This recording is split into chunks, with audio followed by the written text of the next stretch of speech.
Sorry about the delay there. Is this good?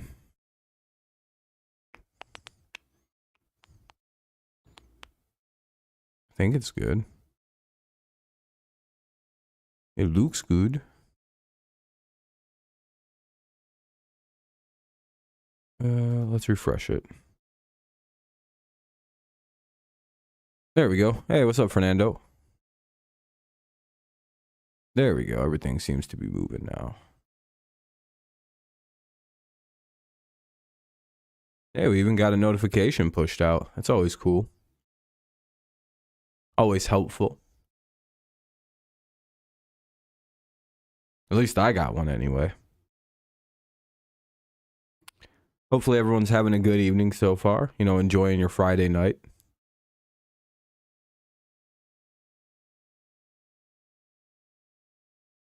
Oh, hell yeah. Sounds good, man.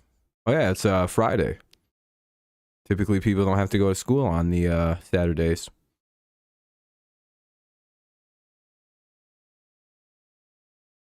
Typically, anyway. I don't know how all places work. Some places could be a bit different. Be like, yeah, you guys go to school on Saturdays, too. Make up for all that COVID. It's like, isn't that a couple years late now at this point? I don't know. See if anyone wants to show up this evening. I'm sure there'll be a few people coming in and out.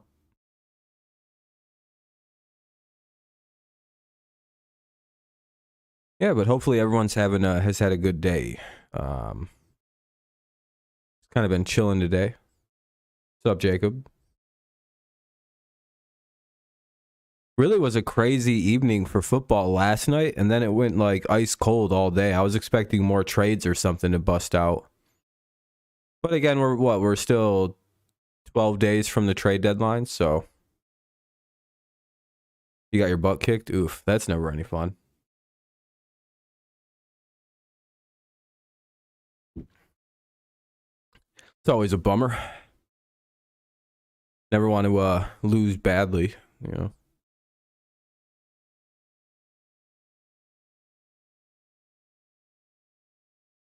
I don't know. I haven't, you know, I don't really remember too much about high school football. Oh, you clinched a playoff spot? Well, that's good at least. We'll just have this on in the background.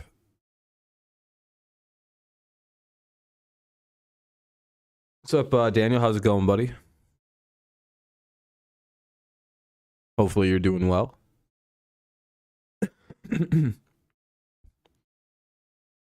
Damn, J.K. Dobbins is out again. That's I thought he just came back from a knee surgery. I thought he just had his ACL worked on. Yeah, it sounds like he's out again with another knee injury. Oof, that's never any good.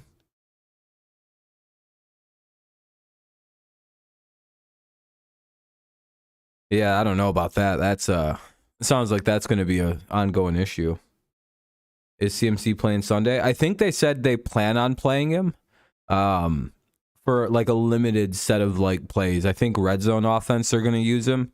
And then obviously amp up the number of plays that he gets, you know, rev up the number of plays as he gets more acclimated into the offense.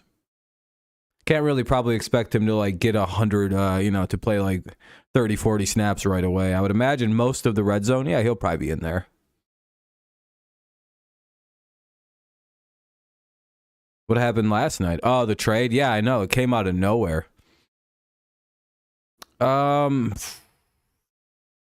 Maybe. How many points is he projected to get?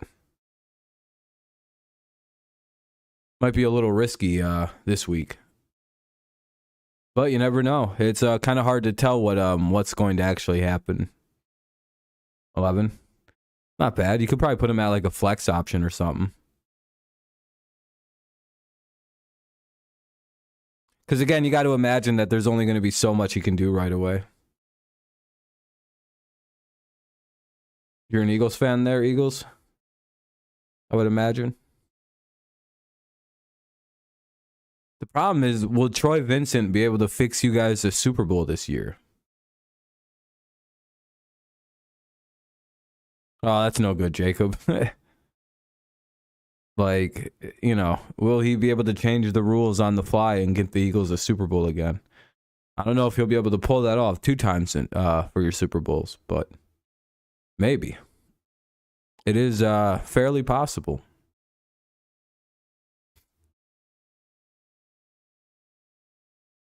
Yeah, fantasy's kind of difficult. I have to go through and make a bunch of moves. Probably Sunday. No, hey, sometimes you got to have a feel for it. Eagles fans that you chat with aren't that way. Eagles fans are notorious scumbags. So, Karam, I don't know why you're trying to lie.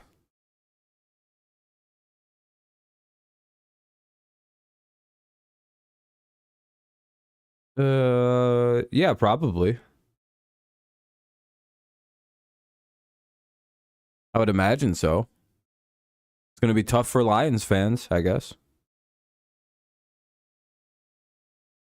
Yeah, I'm a Patriots fan, so I don't. I would imagine, yeah, Dak and company will probably have up next to no problem with moving the football. Unless suddenly the Lions figured out how to play defense, which I mean it could have happened. But that's going to be the Achilles heel of that football team for until they spend an offseason like they did this last year, fixing up their offense, and got to do it with the defense now.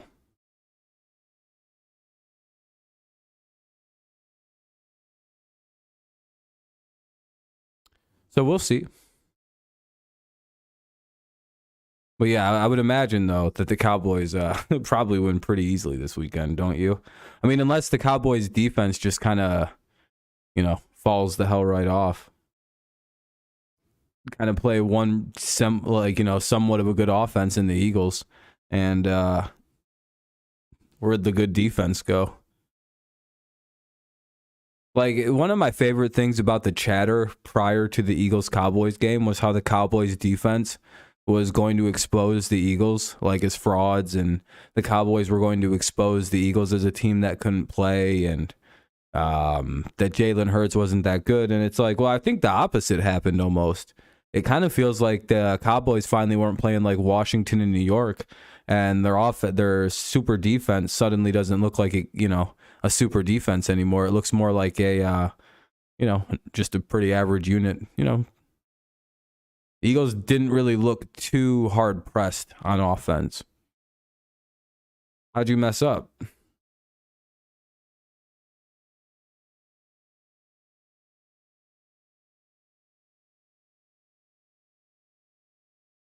The Giants are an interesting team because historically, I know this is a whole different thing, but the Giants are an odd football team that are winning games almost just because. And I'm not really. I know that's a weird statement, but like, I don't know, man. Sometimes there's a team every year that just kind of wins a bunch of games. I don't know, and it feels like this is a case. By the way, if you haven't left a like, consider doing so. Helps the stream out, yada, yada. Yeah, okay. Sorry, dude. Fernando, I'm not going to lie, dude. I don't care about how you keep re-injuring yourself. Like, you just keep telling all these terrible stories. I don't believe 90% of what you say about stuff like that. I'm not going to lie to you. What's up, Mike? Or what's up, Daniel? Not going to lie, man. You told me one time you got like shot in the head or something like that, and I was like, I don't know if I can trust the stories you tell me. They're getting a little bit every day is just an escalation of worse. No, it's fine to go off topic on these kind of streams. This is more like a hangout thing. But it's like every day you have some new horribly escalated injury. And it's like, man, it's just every day, huh? Yeah, cool, man. Next, you're going to tell me you had to get your knee decapitated or chopped off because it was gangrenous and it was spreading to the rest of your body. And it's like, they had to take it, dude. And they reattached it to the middle of my chest, and now I can run on my chest. How, what? Yeah, they sewed that bitch right on there. I might have the other one put on there so I can just be a chest runner. It's like, that's not even something real, is it? I'm already onto your tricks. I hope you're all right, but you know, try not to be an idiot on your so much on a hurt body. Russ, he messed his hamstring up. CMC will help the. What's going on, Rise Above? How you doing? CMC will help the Niners as a whole. Yep. And they didn't have to give up like a crazy haul to get him, like in my opinion. Only having to give up what second? I mean, I guess that's all your draft picks. But I guess if you're kind of looking at your team, going, we could probably win now if we get a player like that. Not the worst thing to do. Not the like most terrible, thoughtless move.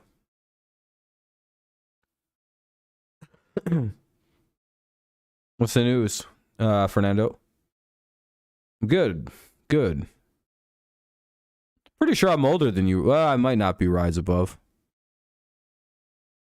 You could be old as dirt, but I highly doubt you're, Yeah, we already know that.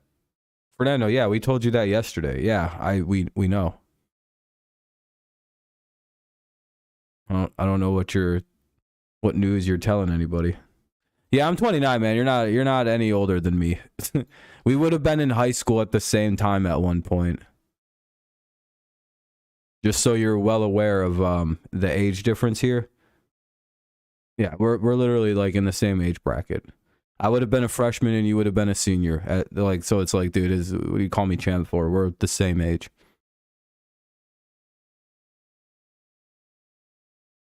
You know what I mean? It's like, dude, what are you doing? We're not that difference in age. Yeah, I know. I'm about one of the youngest almost 30-year-olds you've probably ever seen. But like, I do have like this massive beard outside of the. I just physically look young. I haven't. You know what's crazy? I've looked like this since I was like 17. So like, I was either an old-looking 17-year-old that was always. No one ever believed that I was almost 18. No one believes I'm almost 30.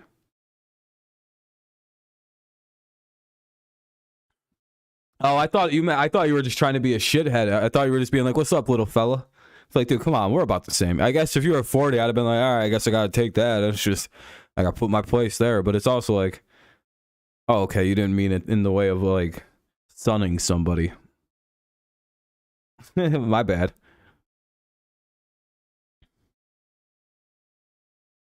It's my fault. You know what's crazy though? One of the things I've noticed is people don't look as old as they used to.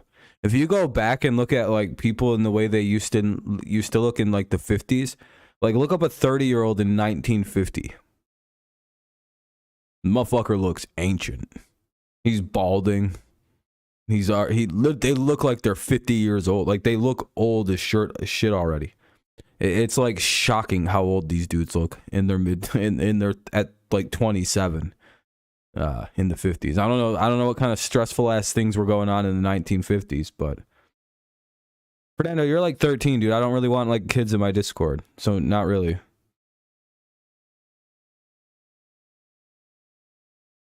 Who should the Patriot? Mac Jones. Yep. And it's probably we also just kind of know not to do certain things. A lot of them people, they didn't know they didn't know certain things. Yeah, and they had like a stress culture in the 1950s where it was like against the law for men to be like anything other than like stoic, which they kind of found out like 10 years later. Oh, nope, that's what led to the 60s. So we decided, all right, guys should not hold that shit in because it ends in like Vietnam. So let's let men be a little bit less than stoic, so they don't turn into fucking hippies or become war machines in fucking Vietnam, and then everybody comes back trying to kill themselves from that war because it was brutal. You know what I mean? Like there's a whole bunch of things about mental health they didn't know about. That shit aged them people miserably. And I mean, they've just buried all of it, and like it just fucking warped their body out. I can't imagine living with never being allowed to be like all you could show is laughter and sometimes angry. 20s and 30s, so I don't know why. Oh, the Great Depression? You don't know why the Great Depression happened? I think they introduced credit, and a bunch of people didn't have any idea how credit worked. This is very rough. And I think shit just went wonky. I don't actually know the exact causes, but I'm pretty sure it has to do with a lot of like that, like everybody just owed a lot of money because people weren't like super smart about how debt and like fucking borrowing money and then like the stock market fucking crashed for something happened in the stock market. Everybody went to get their money. Like it just was a wild shit show. Yeah, wasn't any good. Would the Cleveland Browns or the Detroit Lions be in the Super Bowl first? Probably the Browns. I would like their first Super Bowl to be against one another. That'd be actually pretty cool. But going back to the Bailey Zappi and Mac Jones thing. All right, so here's like why Mac Jones won't lose the job unless he literally just comes back and is terrible for a few games in a row. That you have to kind of like take into account like what Mac Jones accomplished as a rookie with like very limited options around him. He had a good offensive line and a good run game, which is very key, and a good defense. But again, he was throwing to Hunter Henry, like Kendrick Bourne, like not exactly like top of the like cream of the crop receivers, but they work inside a New England system. And I think Jacoby Myers is actually a really good receiver in the NFL. So like I'll take that and just kind of be like, well, we kind of made Jacoby over the last couple of years. So I look at the Bailey Zappi Mac Jones situation and I'm like, all right, well, why would I be like, yeah, this is not even a thing? Well, because you have to look at the fact that I'm pretty sure Mac Jones with 10 wins last year set the wins record for a rookie quarterback, right? Like, or like tied it or set it like outright. Because usually a rookie starting on a football team is a bad sign, and there isn't a lot of wins that usually follow a rookie starting quarterback. I'm pretty sure 10 is like the actual record. I may be off because of Big Ben, but I don't know if Big Ben started all the games that year. I think there's very specific parameters on Mac Jones's win total as a rookie. 9 was record with Big Ben. So yeah, so Mac Jones broke it last year with 10. Like I said, so Mac Jones set the wins record as a rookie quarterback, which is, I don't know, that's pretty good, right? That's pretty solid. And then you have to go look at, all right, well, I mean, his stats weren't they weren't the fifth best like stats for a rookie quarterback of all time. So like I have to like pause you there. And be like, well, do you mean to tell me that guy shouldn't be like the unquestioned starter? Why? That's my only question to anybody who would ask me why Mac Jones, why would you want Mac over Bailey? Tell me where I shouldn't want Mac Jones. If your team had a quarterback do that, and you just had some backup come in and play decently, would you want your team to replace a historically good rookie quarterback the last year just because he had played a couple rough games in a brand new offense with a brand new offensive coordinator, brand new quarterback coach, literally brand new offensive scheme? We went from the power, like a run, like a wet, like I don't even know what the fuck you call it, Josh McDaniels offense to the West Coast. So I don't know. Maybe. Take a little bit of a pause, a little bit of a breather. Well, Bailey Zappi looked more... Yeah, Bailey Zappi's never been in another NFL offense but that. Mac Jones was in a whole different offense last year. Now he has to learn a whole new one. It ain't easy. Everything was one way, then fucking real quickly it went the other way. Yeah, Mac's going to be the guy. Mac should play Monday. With the way the Patriots operate, if he thinks he can go and he's cleared and he feels good, Bill will let him play. What's up, Kenny? But the good thing is knowing that we don't need him to play.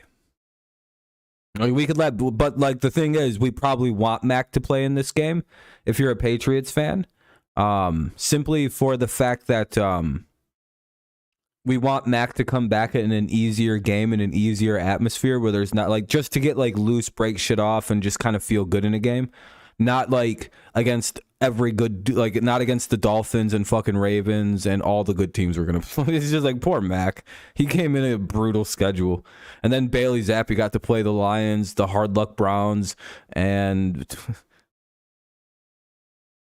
I think it's in New England. Yeah, it might be in Chicago. How's it go? I'm doing good, Kenny. How you doing?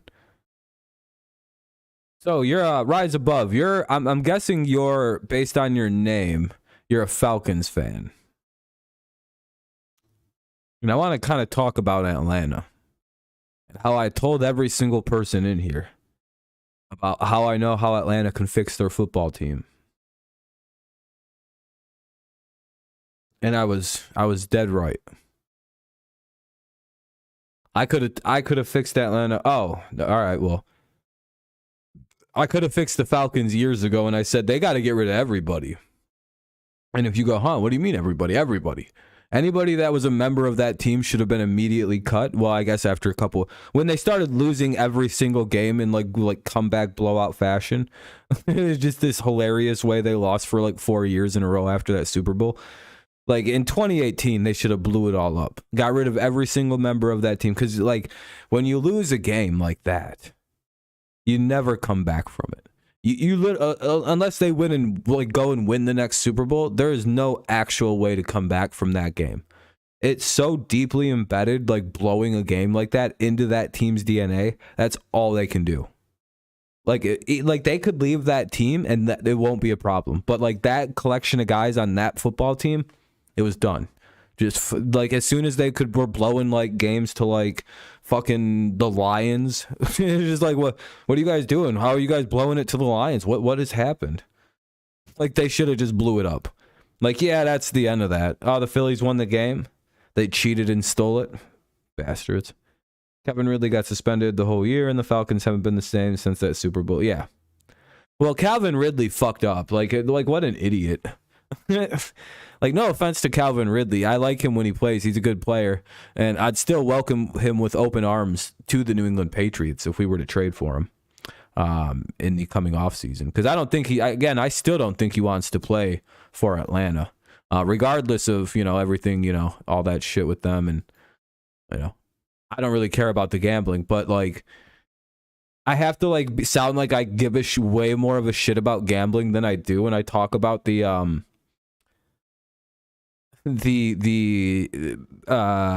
gambling idiot. Yeah, like when Ridley, like, it's like, but I don't care that he was doing it, but it's like, dude, it's so against the rules. Like, I know for a fact, because I watch a lot of like side weird shit about football. They go through 3 different fucking classes before they get drafted about not fucking gambling in football. Then when they get drafted, you know what the first class you get? Don't gamble on the NFL. Your first day of training camp, your team goes over. Don't gamble on the NFL, you guys. Do not do it. Do not do it. It's the number one rule in the league. They'll throw guys out of the league. Like Calvin Ridley was very lucky that it was like his situation was actually somewhat like plausible, where he could be like, I didn't know that while on the hold on.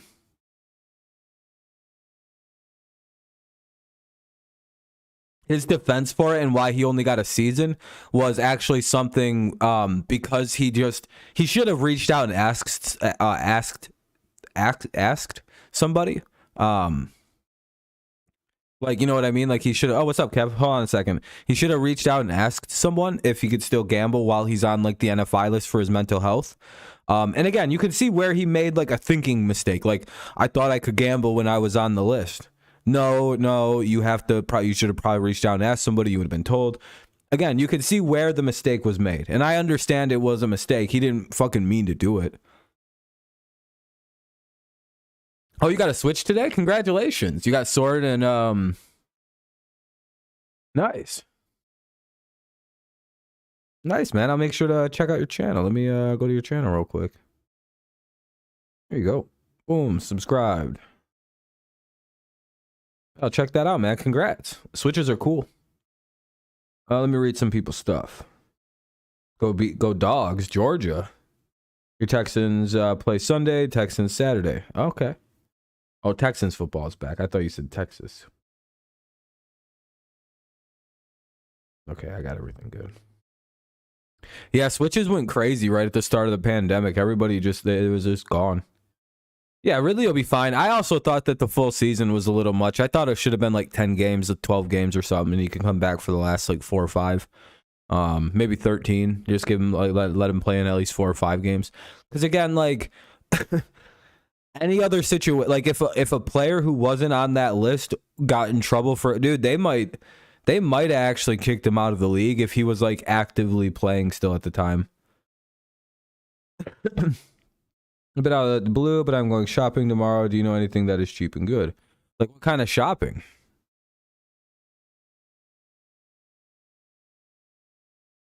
You might be going to a Packers game. Ooh, that would probably be your craziest dream ever, huh, Kenny? You can swear. Okay, the Switch. Yeah, you got a case for it. Food. I don't know. Whatever you. I don't know. I don't know what you like to eat.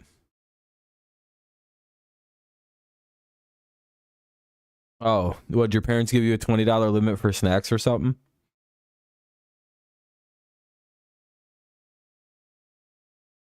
They're like, all right, if you want stuff.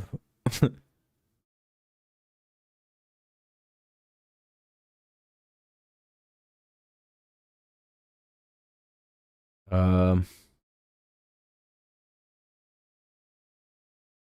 everything that is cheap and good. I don't know. What do you like to eat? Just think of stuff like you like to eat, and you might have to buy like off-brand stuff versions of it.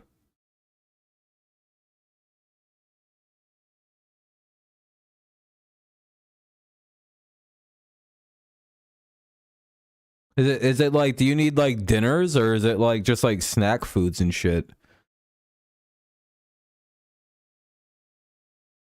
$20 of snack food can go really far or really quick depending on what you want. It's been a mess setting up your TV. Yeah, get stuff like that. Whatever you enjoy, man. Get some like, I don't know. I don't know, dude. I don't really eat a lot of stuff. I'm a fucking thin guy. I eat like I eat like meals, and sometimes like I'll buy like chips or popcorn and I'll put nacho cheddar on it. That's my normal like chips. Sometimes I'll have Cheez-Its. I'm not like a big snack guy though. I got shitty ass teeth and they always hurt if I eat too much snacks. So I don't eat snacks. It's resulted in me staying incredibly thin. I have to choose. It's like, do I want to eat junk food or do I want to drink pop? So I chose the pop.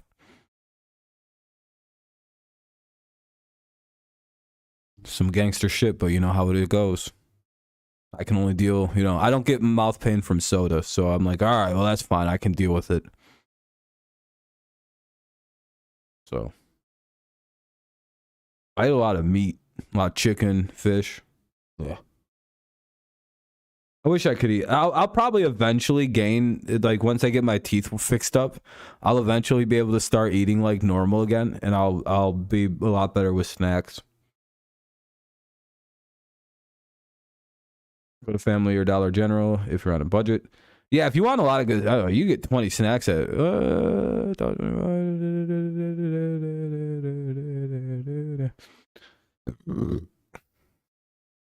Yeah, you'll find stuff. You'll find stuff, man.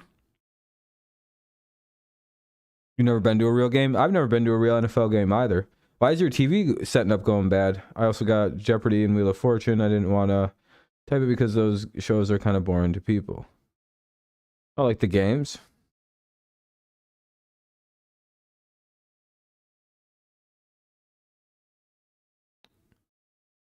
Mostly love brownies. Yeah, I don't know. I'm just not really sweets kind of person. As I'm getting older too, I don't know. I'm also getting a little bit more and more health conscious and whatnot.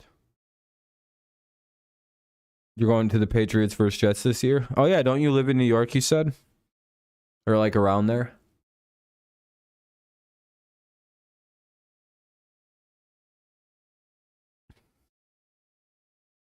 Yeah, that's probably not going to be cheap though. I can't imagine. Like one thing I noticed when the Lions played the Patriots at Ford Field 4 years ago was how goddamn expensive the Patriots tickets were. They were $1,000 for some of these tickets I was trying to find because it was sold out obviously, and people were just trying to fucking jack tickets up. I think it has to do with like fucking Brady being super like there was high demand on the tickets.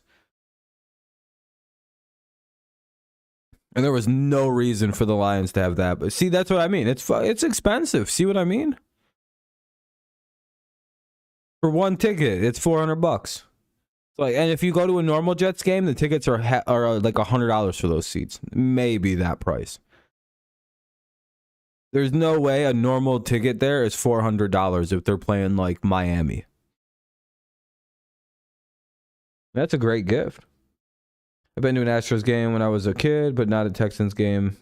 I've been to a lot of baseball games, so I'm fine. You went to a hockey game? Oh, nice. Yeah, I'm a big fan of baseball games.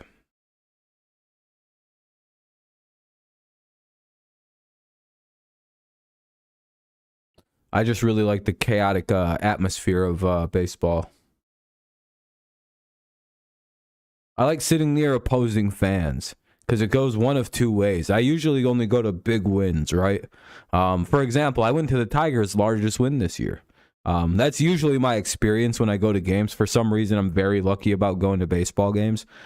And so I get to sit there and just talk a lot of shit at the people. It's me versus like 18 people. It's just, and I'll never stop. I'm a piece of shit for some reason at sporting events. And it's like a whole different part of me comes out. I don't even know who that guy is. He's just some demon that lives deep inside of me that just goes, yeah, once we get around them fucking traitors, oh, you're going to let them have it, aren't you? And I'm like, I really don't know if that's probably bad. You know what I mean? Like, it's going to get me beat the fuck up one day. I got to get bigger if I plan on never going to live sporting event. I can't even imagine what I'd be like if I went to an opposing football team's place, openly talking. I'd just be running my mouth for 60 plus minutes, 3 hours. How long is that? 180 minutes? It would be brutal. Can't help it. I shit talk players. I'll sit near the opposing team side just so I can jaw at the players a little bit. Again, a whole different demon comes out when I go to sporting events. That's why I kind of don't enjoy going to live events because, like, again, I don't know what happens. It's like I'm like back into play mode, and I'm like, oh, I don't like these fucking losers. They're against me. Like, they have no idea who I am or that I exist, and I'm like personalizing the game. I'm like, these motherfuckers think we suck. And it's just like, you guys are up 10-0. Why are you so angry? I don't like being by all these traitors. Then go sit by the other side, man. Go sit by your team's dugout then. Why are you all the way over here being an absolute fucking crackhead? This is our home stadium. 33-ounce soda for 70 cents. That's a pretty good deal.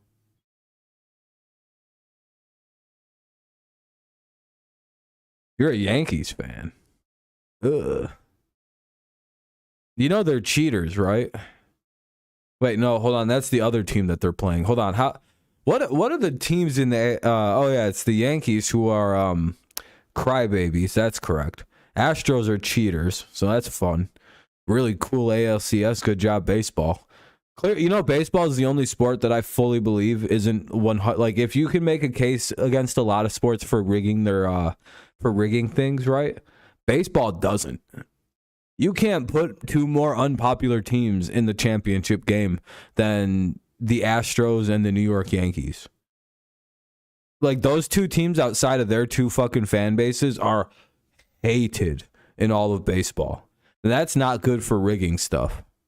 It's good drama, so that's always fine. I guess you could make that argument.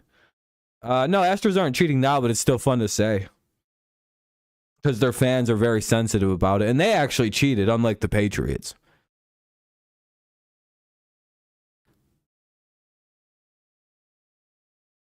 Did you guys know that in 2022, in February, They admitted that Deflategate was wrong. So now we're down to just Spygate, by the way. And quick little reminder on Spygate.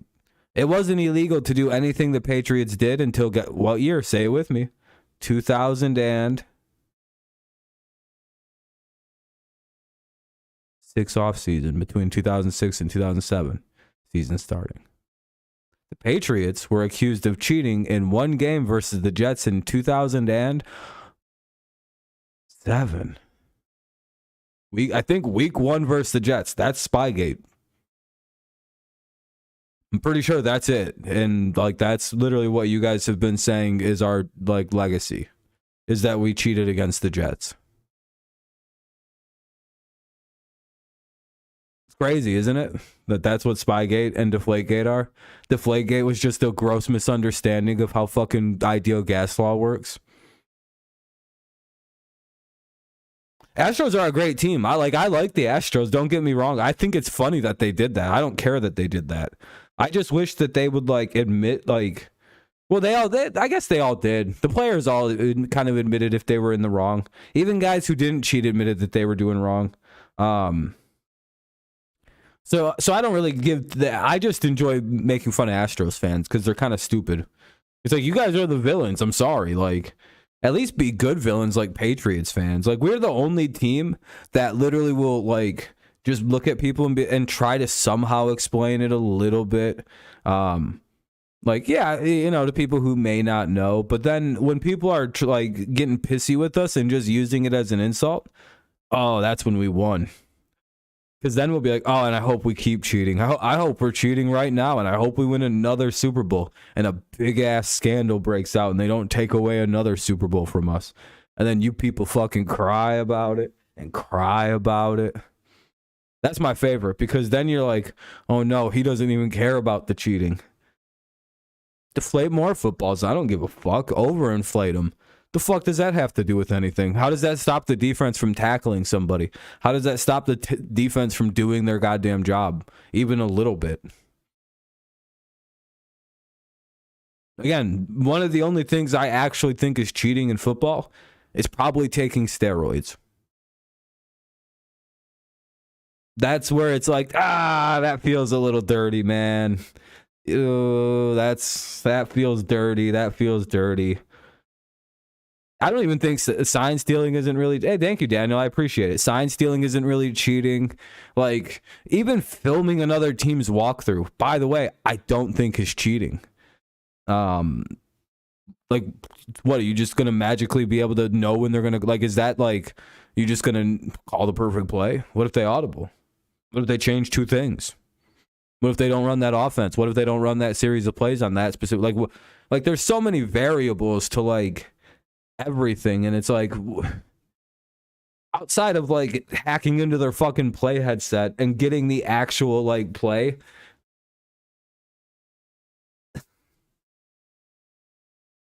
and in baseball, I really don't actually know how you can cheat outside of what pitchers were doing. I guess what, pine tar on the bat makes it like a weird difference too.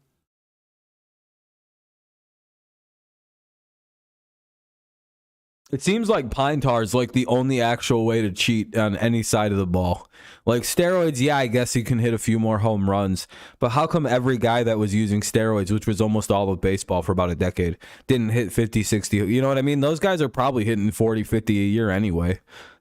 Everybody but Canseco. You know what I mean? It's kind of just one of them things where I'm like, yeah, the steroid era was bad, but are they really cheaters? Kinda. But again, you have to go look at how they performed every fucking year, despite like the bullshit with, you know what I mean? Like Barry Bonds was already like what, a 50 homer a year guy. But yeah, thank you too kindly, Daniel.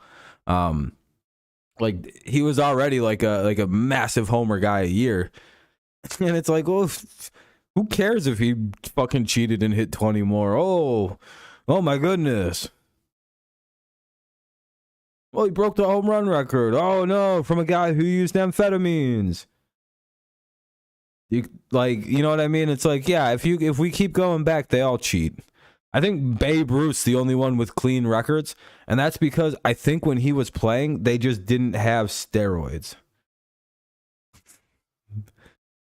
You know what I mean? It's just they just didn't have performance enhancers. He was just drunk as shit. I don't even know if they had amphetamines that was like safe to consume normally. He might have been doing coke though. I don't know. That was probably back when coke was still all legal and shit. Try cocaine. It's a good weight loss supplement. 9 out of 10 doctors recommend cocaine. It's wild. That's not even a joke, by the way. That shit used to be over the counter like like drug you took. You just went to the store and got yourself some liquid cocaine.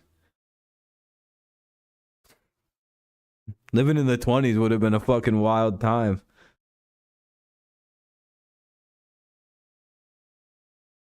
Like the pop was all made with coke and shit. They're like, we found a miracle thing here, everybody. This shit is gonna be great. And then they found out it wasn't good to keep doing cocaine, and they all decided as a society, all right, we gotta stop doing so much cocaine. Why? It ain't it. By the way, I'm not lying. If you go look up, there's a weird part of history where all they did was cocaine, and then they found out it was really bad to do that much cocaine and stopped doing all the cocaine and made it pretty illegal.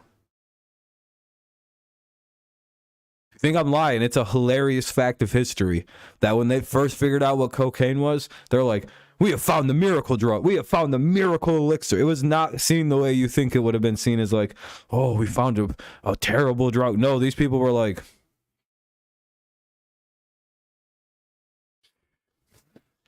we're going to be supermen. And basically everybody was really into it. And then I think they figured out it was pretty bad. You know, like for like the heart and... Don't know how they would have found all that out back then, but eventually they found out they probably shouldn't be doing blow as much as they were. And they moved on to casual racism. Yeah, then they moved on to meth and found out meth wasn't... Like, it's been just steady finding out we can't do uppers as a species. I can't wait till we find out how bad sugar was for us, and then we go, yeah, we shouldn't have been doing that either. But, you know, we're not ever going to stop eating sugar. We got on the sugar, and it's been up ever since for humanity. We're like, we'll just keep going and getting stronger sugar that we put up our noses. And yeah, I'm not a big upper guy. I get all the ups I need from the soda. My body doesn't process uppers in a good way.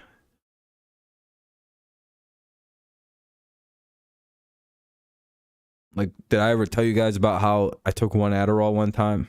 It was one of the worst 3 experiences of my life. I couldn't think outside of like anything but one thought at a time. It was terrible, man. I was just so focused on shit. I was like, oh, I don't like this at all. Adderall was literally one of the worst things that I've ever experienced. I couldn't think. My thoughts were fucking just slow. It was like, hey. Instead of just racing and very, very quick and fleeting. I'm like, no, I don't like this. I can focus. And I didn't like that. I'm pretty sure that just means I have a problem. But, we don't deal with that.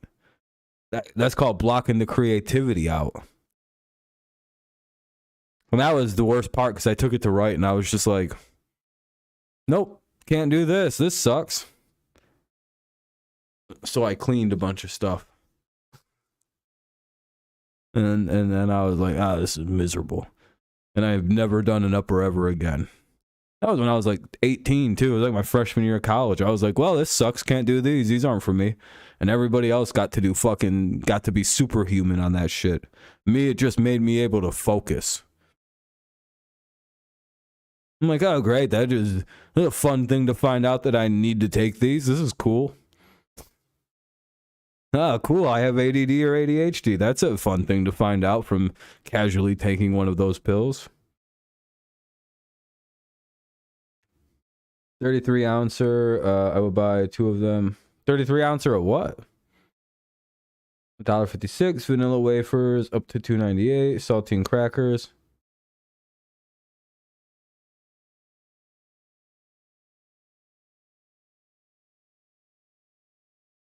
Oh, soda? Oh, that's not bad.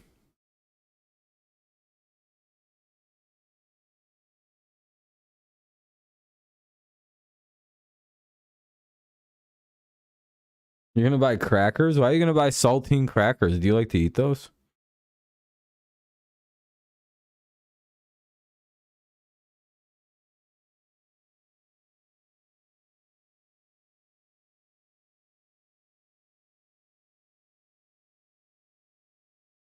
Wafers are pretty good. Yeah, well, fair enough. I mean, get what you think is good.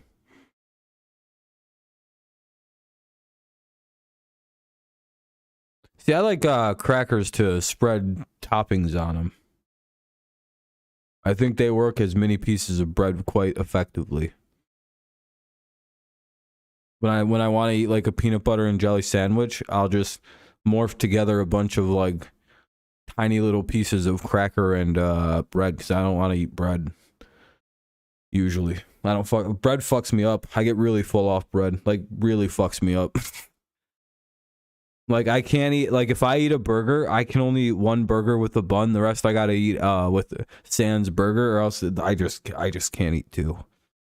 Isn't that weird? I don't know what happens. Bread like expands in my stomach or something. It makes me nervous that like I have a big bread factory in my stomach, and like or I'm allergic to yeast. It's like so, I think I might be allergic to something in bread because it fucking makes me very full feeling from very little amounts of bread, and that sucks because I used to eat the shit out of bread, dude. You know them loaves of like everything bread that you can get that like I used to be able to eat a whole loaf of that shit. Just just down it, finish it off. It'd just be like, oh, that was delicious. Time to eat some real food.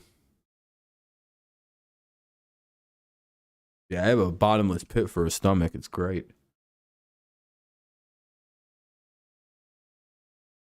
I can eat a pound or two of spaghetti in a single sitting. It's disgusting.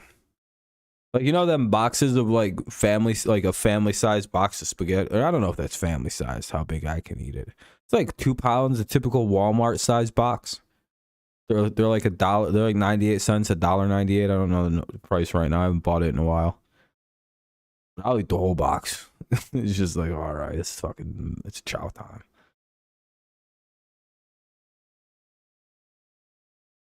As long as it's got sauce on it, I'm good. I can eat a whole tray of lasagna. That's that's my shit. That's my secret power. Is my subhuman ability or my superhuman ability to wolf an entire tray of lasagna and then be like, all right, I'm pretty full now. That's pretty good. And move on with my life like I didn't even do it and gain absolutely no weight from it. That's called peak efficiency of the human body. And a really big shit at about 4 hours after consumption. I'm talking Mondo sized. I'm talking like you thinking this might be the end. I'm talking. Hey, what's up, Shane? How you doing, buddy? Just kind of having we're just chilling out, just kind of bullshitting around. But yeah, one of them kind of situations where it's like, oh, that when you're done, you're just kind of like out of breath, and you're like, oh, thank God that's over. You don't want to like sit back down because you're kind of sore, like specifically, and you're like, I don't. I'm gonna go on a walk because you feel kind of gross and violated. Like I just need to walk. Yeah, I went on a very long walk today that I did not anticipate being. I don't know how far I walked. I feel like it was like 10 miles either way. But I walked all the way to the Union Hall, to the, or not Union Hall, but City Hall. Then I had to turn around and walk all the way back. It was brutal. That's probably why my voice doesn't sound very boisterous today. I'm fucking beat. My legs are super tired. But they'll be super strong tomorrow. I'll be able to kick the shit out of anybody in like 2 days. Literally kick, not like physically fight, but I'll just be able to like outkick people. I'm the opposite. I look like physically I skip arm day. If I was to be completely, in like shorts and like no shirt, it'd be like, this dude just is the opposite. Why does he only work his legs out? That's a weird, yeah, happy Friday, man. It's a weird way to work out. Do you only work out your calves and thighs? Yep. I don't believe in working out the upper body. Let it just naturally get strong. Kool-Aid jammies. That's not bad.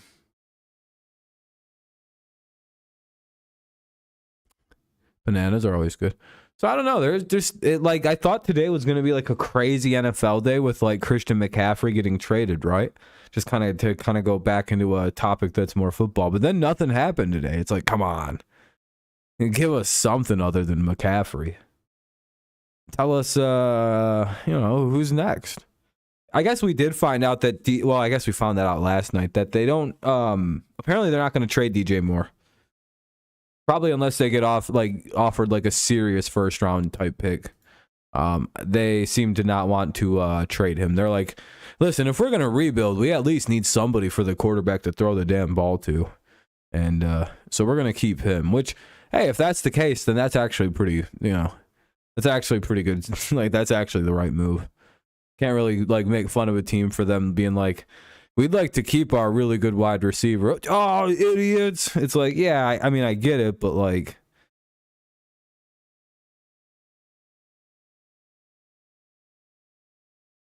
what are they supposed to trade everybody? Every single player?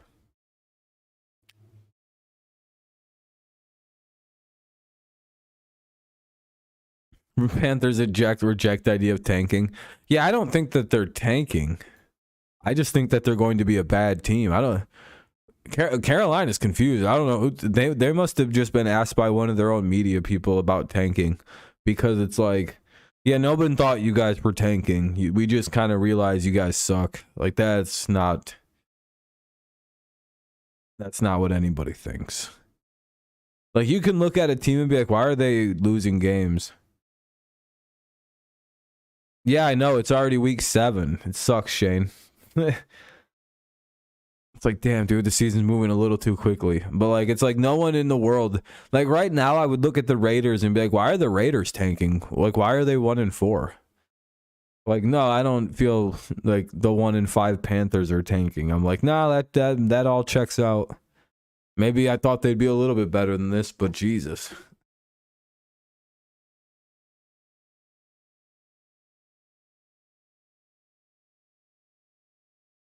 You should never deny it as a team. Like, you should just ignore it and just be like, yeah, we don't answer questions like silly like that.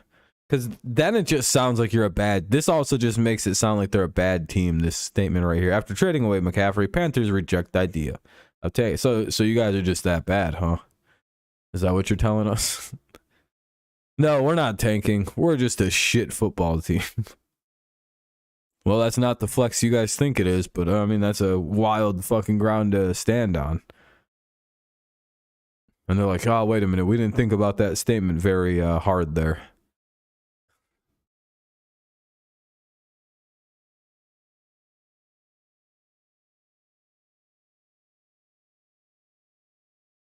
Damn, you guys want to see what Nick Bosa said about getting about Christian McCaffrey joining the team? Just if you're sensitive, look away. Damn. He's excited. He said, I'm definitely excited to have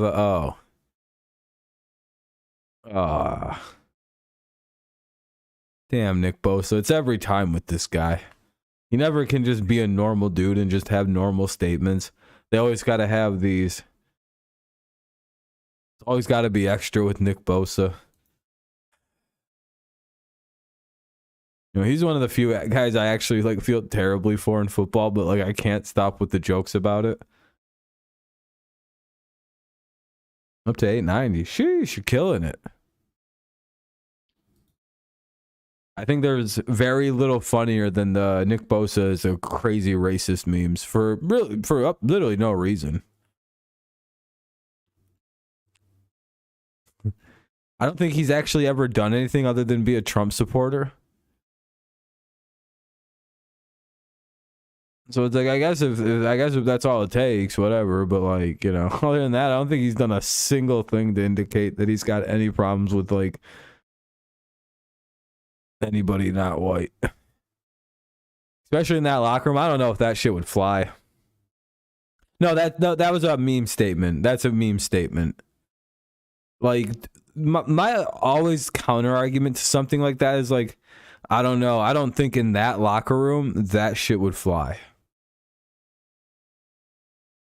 Everyone's like, you know, he's like that. It's like, yeah, I mean, is he?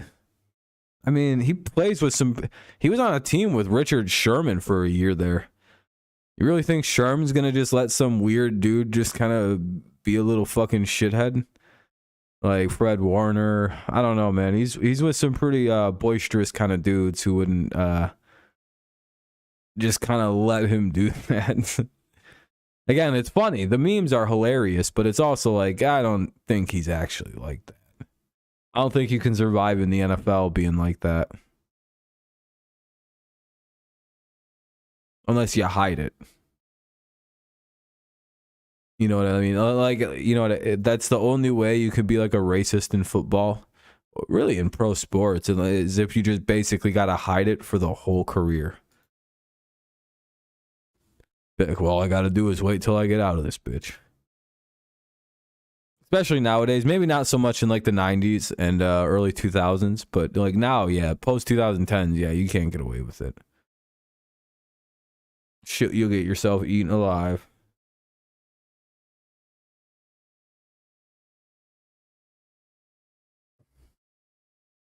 Plus, I would say, I don't know if most racists want to play pro sports.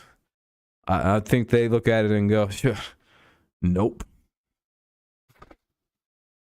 I can just imagine some racist guy like thinking like, oh, I'm going to sign up for, oh, never mind. And just turn around and go in the other way. Not going to play these, I guess. I'm going to join something else. Hey, I appreciate the like, Tom. How you doing, buddy?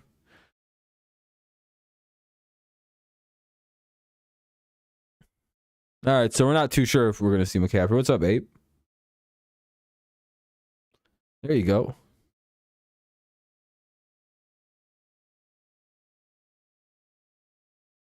Oh, it was a $10 limit, not 20. Okay. You got a little too excited. Said the wrong amount. Well, Fernando, you die now for lying and being fake news. I'm gonna have to DDT you off the top off the top of a 20-foot fence. Any final words?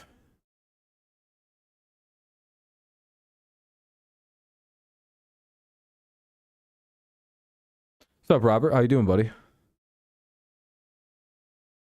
Doing well. Sorry if I missed this. Yeah, I think Mac will start Monday. I think he's about to be medically cleared this next tomorrow.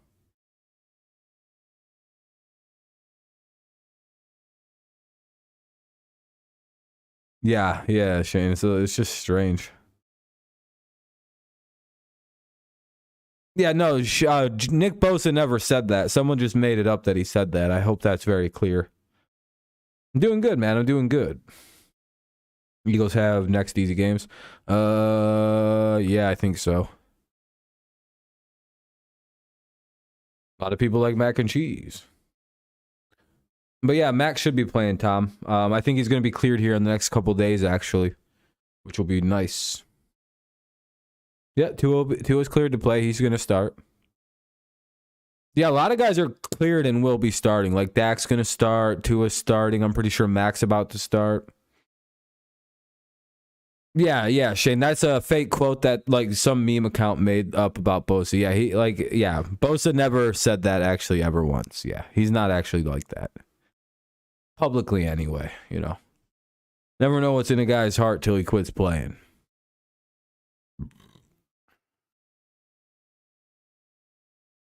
Ooh, 12-pack of gum. Solid. Never take that out in school. Because then everybody's going to want a piece of gum.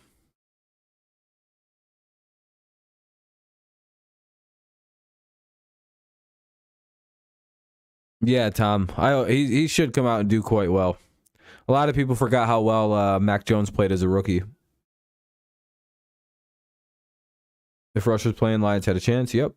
But Dak probably easy. Yeah, sadly for the Lions. The Dak could light their ass up. Still true about gum in school. Yeah, dude, it was brutal. I don't know if that's still the case nowadays, but I mean, at least until 2011, it was a brutality situation.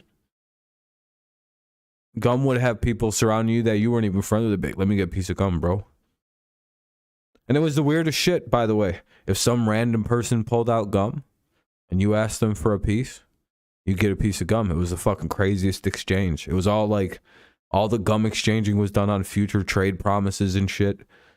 Sometimes you have to bring up a couple, some. I'd always offer quarters and shit, because I was built different.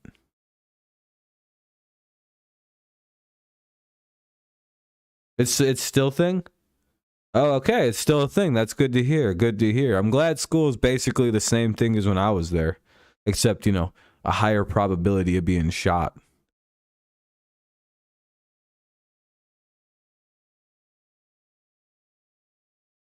I never had to do a shooter drill. Actually, yeah, we did. Never mind. That's a lie. We just didn't call them active shooter drills. We called them the fuck were those drills where you had to hide against the wall and lock the door and black out the classroom and shit, pretend like you weren't in there? The hell they call it? Stranger danger drill? Yeah, lockdown drill. That's right. Yeah, that's what they called it instead of a shooter drill, that's what it was. They were just very coy about what they called it. They're like, listen, this was just the OG version. This was before they did the active shooter one. This shit sucked. I hated that shit. I was always cracking jokes oh no, we're all gonna die. Not realizing the seriousness of the situation of that lockdown, what we're actually training for. Looking back, it's damn, that's dark. Good thing I was making funny jokes.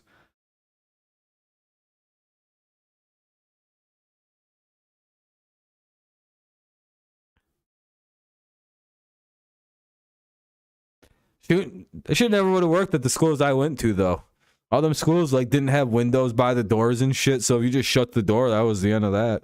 Unless you went from the outside, it would just never. The two schools I went to, they just didn't have door windows.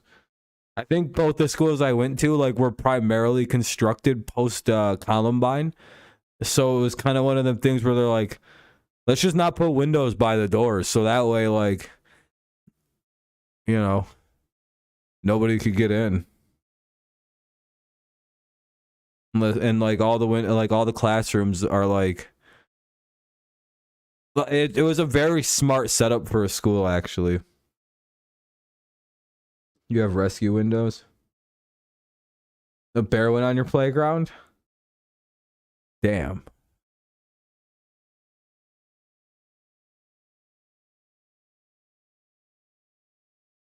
That must have been a pretty crazy day for a bear to pop through. You had a real lockdown in third grade?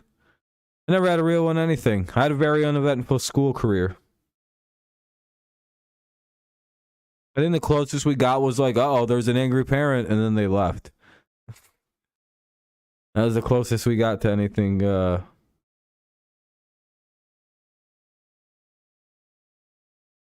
Sad. It was just boring. Nothing ever cool happened to me. I was kind of hoping something fun would have happened when I was in school, a fire. Maybe some kid chops his arm off in a wood shop class. Ah, shit, dude, just fights, just boring as shit. Let's see what happened for me in high school. I don't even think anything other than swine flu. I don't think anything cool happened when I was in high school. Even never mind. I know what happened when I was in high school. The global market crashed in 2008, and there was the 2008 global recession. Never mind. That was my first year of high school. I watched a lot of people's lives collapse and crumble underneath them.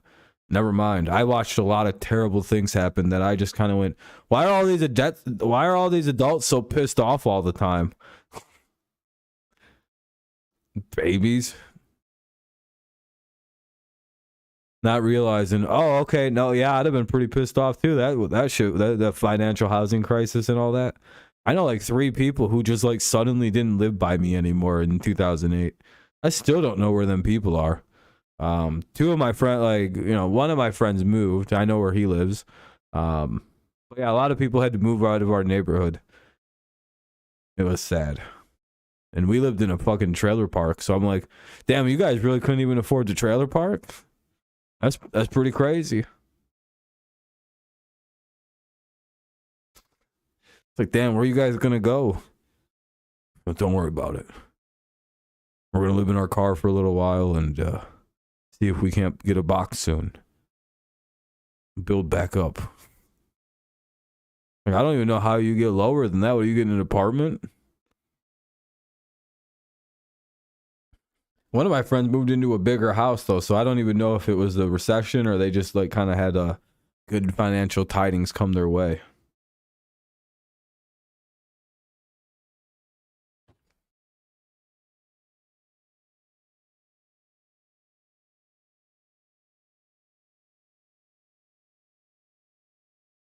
Could have been a little bit of both, I presume. Do you guys think that the Jets are actually going to trade Elijah Moore? I know they didn't trade Denzel Mims. He asked for a trade like last year, and they went, no. And they just didn't trade him, and he just doesn't play anymore. So I'm wondering what's going on with Elijah Moore. Do you think they're actually going to trade him or just hold him hostage till, you know, his contract's up? And then just to be shitlords, just fucking, you know, franchise tag him. Like, why are you guys doing this? Let him leave. No, we don't trade anymore. Like, why in the world is this an issue with the Jets all of a sudden? Like, they just, like, don't trade players. They used to just get rid of anybody. Oh, you don't want to be a Jet? Well, G-E-T out of here. Yeah, but I think Elijah Moore is upset because he's not getting used in the offense with Zach Wilson being back.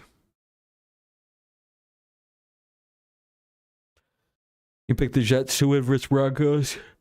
Yeah, they played Patriots after the Broncos. They're not, but if Moore is that unhappy, hard to say.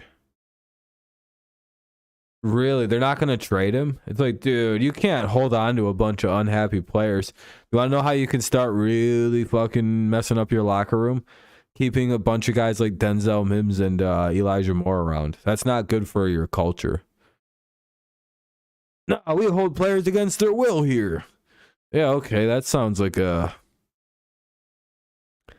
Yeah, that doesn't sound good. That doesn't sound good at all. Elijah Moore is well liked around the league, man. Don't be doing this.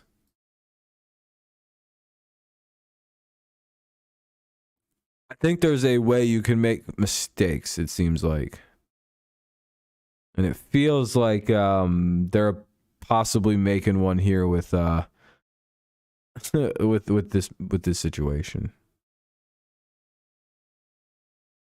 No, they're not committing any crimes. I mean, they own the contract rights, so I mean, like, they're like, they don't have to trade him, but like, that could turn off future free agents. That could make people not want to sign long-term deals. Like, you know what I mean? Like, that's just a way to like, just kind of like, you know what I mean? Maybe lose a whole agency of players. Like, that's annoying to do if you're the Jets. If a player is super unhappy, just get rid of him, dude. Fuck that. I'll get rid of anybody. All right, bye. I don't want to deal with that.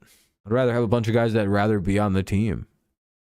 I also agree with Matt Patricia, by the way, trading away Darius Slay for being a little, you know, and taking pictures with dudes on Instagram. I'd have traded him too. I'd have been like, that's weird. If you don't believe me, by the way, that's like 80% of the reason they traded Darius Slay, Matt Patricia. Because he didn't like that Darius Slay was taken, well, that led to Darius Slay, I think, demanding a trade because I think Patricia called him gay or implied that he was gay for taking pictures with other men.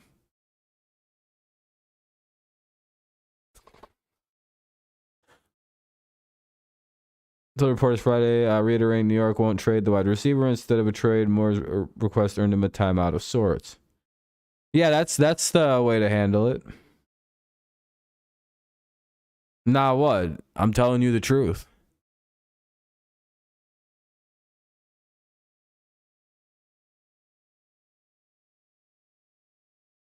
Whatever I told you was 100% the truth because I forgot instantaneously. Like, I, for the life of me, can't remember. Sparkling water, glazed honey buns, Kool-Aid, gum, barbecue chips, vanilla wafers. There you go.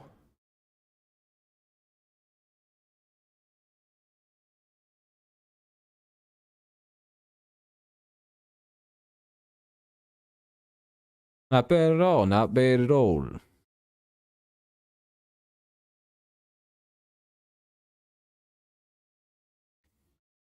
Oh, my back.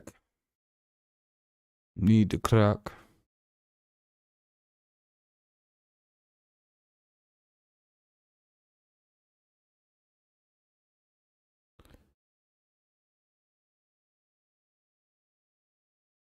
You're a pro shopper?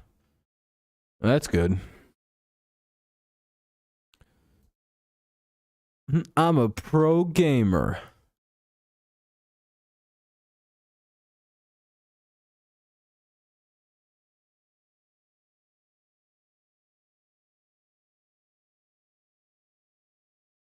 Oh, look at something. Hold on, I just gotta check. I just got something.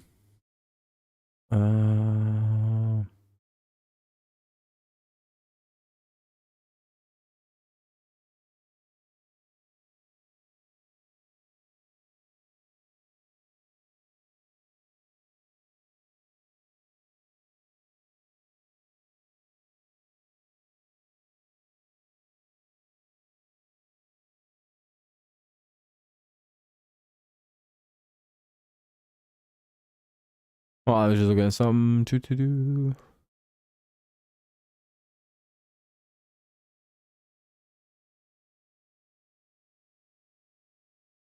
Okay.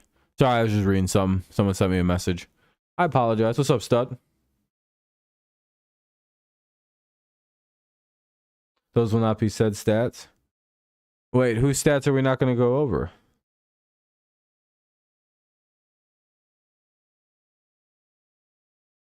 Sorry, I got really distracted from something. DA. Oh, Dak.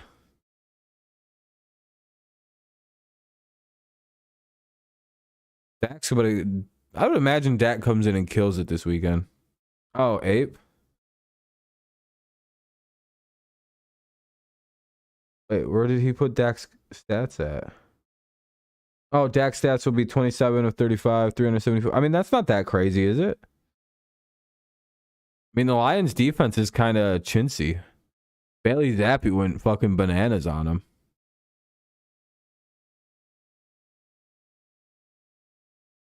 But that's kind of, I mean, he threw like, what, a touchdown? It's not like he went actually crazy. Patriots primarily won that game on special teams. And defense, of course. I mean, the Patriots could have won that shit 3-0, so. I actually don't think it's easier to win a 3-0 game than it is to win like a 21-0 game. I actually think it's harder to keep a shutout in a low scoring game than it is in a blowout. And I don't know why I think that. I feel like that's like actually just like false information. I think he'll play good, but he's going to be... Oh, yeah, he might not be like that good. He might throw a pick or something and not that accurate.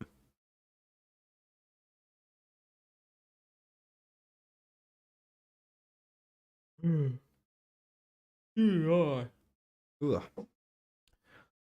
It's kind of exhausted from that long ass walk today. That shit fucking killed me.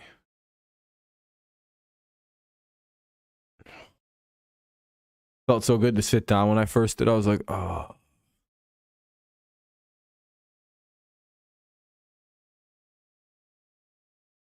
Yeah, that's what I mean. I think it's like a demoralizing factor. When you're down by so many, it's easier for a team if they stay on it to just keep the shutout than like a very competitive, low scoring game remaining 3 or like 6-0. I'm like, it doesn't seem very doable.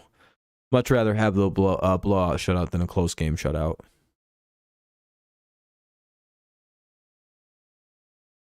Because after a while, the other team just wants to get the hell out of there, so they just start running it too. They're like, fuck this. Run it a few times, run the clock to 0, and then hike it. Run it to 0, hike it. Blah.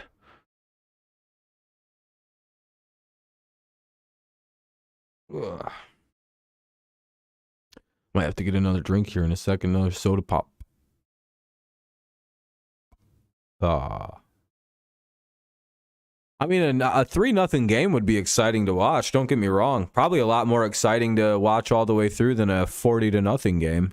Especially if the team with 40 quits scoring at some point. Oh boy, that'd get boring. But that 3-0 game is going to be people trying the entire game. No one's ever going to stop giving it their best. You know what I mean? Like, you actually do run into a situation where 40-0, it can get real boring. But that 9-0, 7-0, one score type game with like 7-0, that's actually pretty exciting. That's like one bad play either way from tie or... You were born and raised up in Brooklyn. Hell yeah, man. I was born and raised in a few spots, but primarily the Genesee County area. For most of my formative years were spent from 4th grade on. Then here.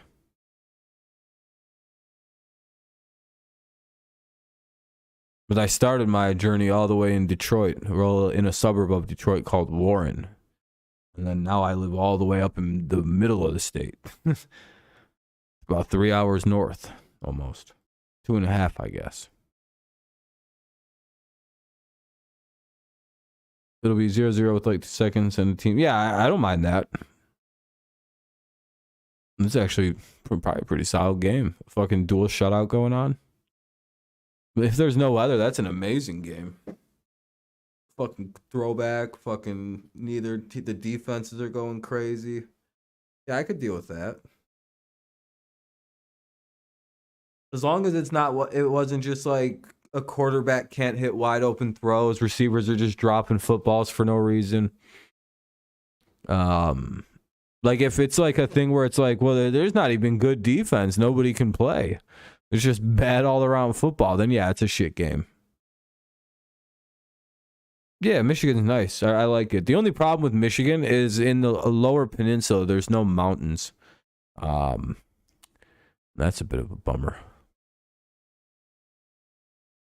I don't want to have to drive fucking 12 hours to go see mountains up north. So it's like kind of like one of them things. Like, well, that sucks. Like, if we had actual mountains in this state, like the lower part, this would be the best state on the continent. It's top 3. It might be number 1 in my opinion. Like my personal thoughts on the states. Because we got control of all this water around us. That's the number 1 reason we're probably number 1. Number 2, in my opinion, would be Colorado. They got mountains. They got cool ass laws. It's gonna be. They got warm. They got like a whole warm part of the state. They were just. I don't even think it like snows at all. And if it does, it's like not. Nothing like here. I mean, I technically live in a part of Michigan that's further north than a large portion of Canada. So, but no, I've never been out of the country. And there's a very a very likely chance I'll never leave. I got zero desire to leave this great country. Now, if the Civil War broke out, I'd probably dip out for a few years up in Canada. So, never say never.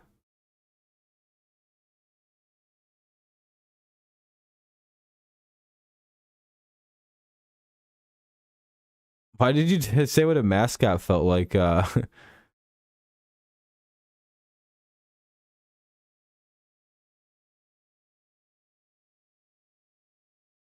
Yeah, I don't really fuck with Canada too heavily. Me and Canada ain't close like that.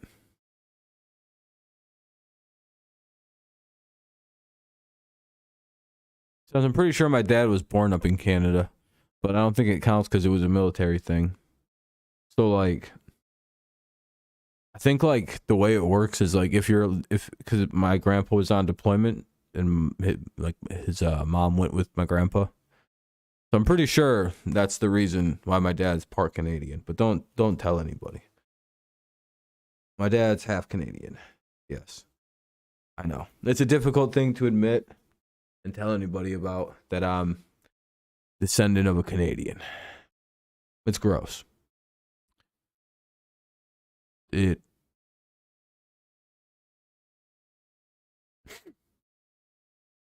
hurts.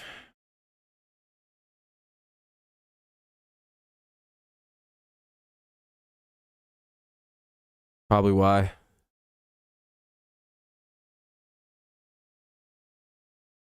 What's up, Trey? I live like in any direction. I think I live like an hour from. Like if I just drove over far enough east and got on a boat, I'd be in Canada within like I don't know 6 hours.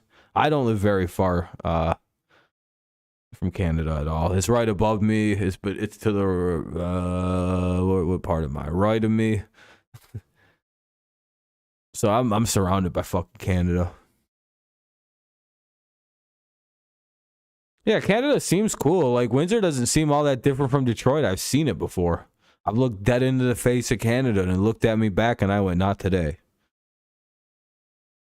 Yeah, yeah. I literally like I'm further north than the vast majority of the population of Toronto. I think I'm like fairly certain about this. Like I think like 70% of their population lives in Toronto. I live further north than like most of Toronto. I'm fairly certain. Like, I don't even know how Michigan isn't considered part of Canada. I don't even know how the fuck the United States finagled this piece of land. Because, like, just look at it. It's like, that seems like it's Canadian land. And the United States went, nah, French gave it to us. And that's why everything in the States kind of named Frenchy. If you were wondering, we were French territory. Primarily French, anyway. There's a lot of goddamn French names in this state. French and German. A lot more French and German than anything else. Yeah, we got good ass French fries in Michigan too. My favorite part of 9/11, a hilarious statement. My favorite part of the 9/11 reactions, anyway, was changing freedom fries to American fries. Or to freedom fries. Yeah, it was French fries to freedom fries. That's what it was. Hilarious moment in the United States history. The phrasing on that was kind of weird. It was before the line company compromised. The border was disputed for. Yeah, I was gonna say it was kind of weird.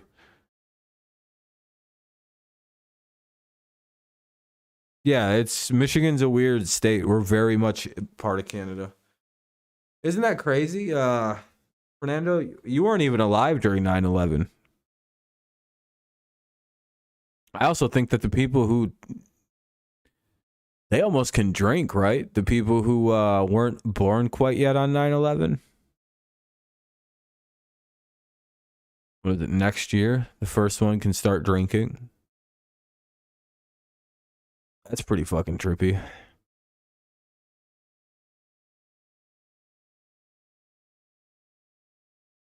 Like, people who weren't even born on 9/11 can start drinking next year, I'm pretty sure. Like, damn, dude. Getting old as shit.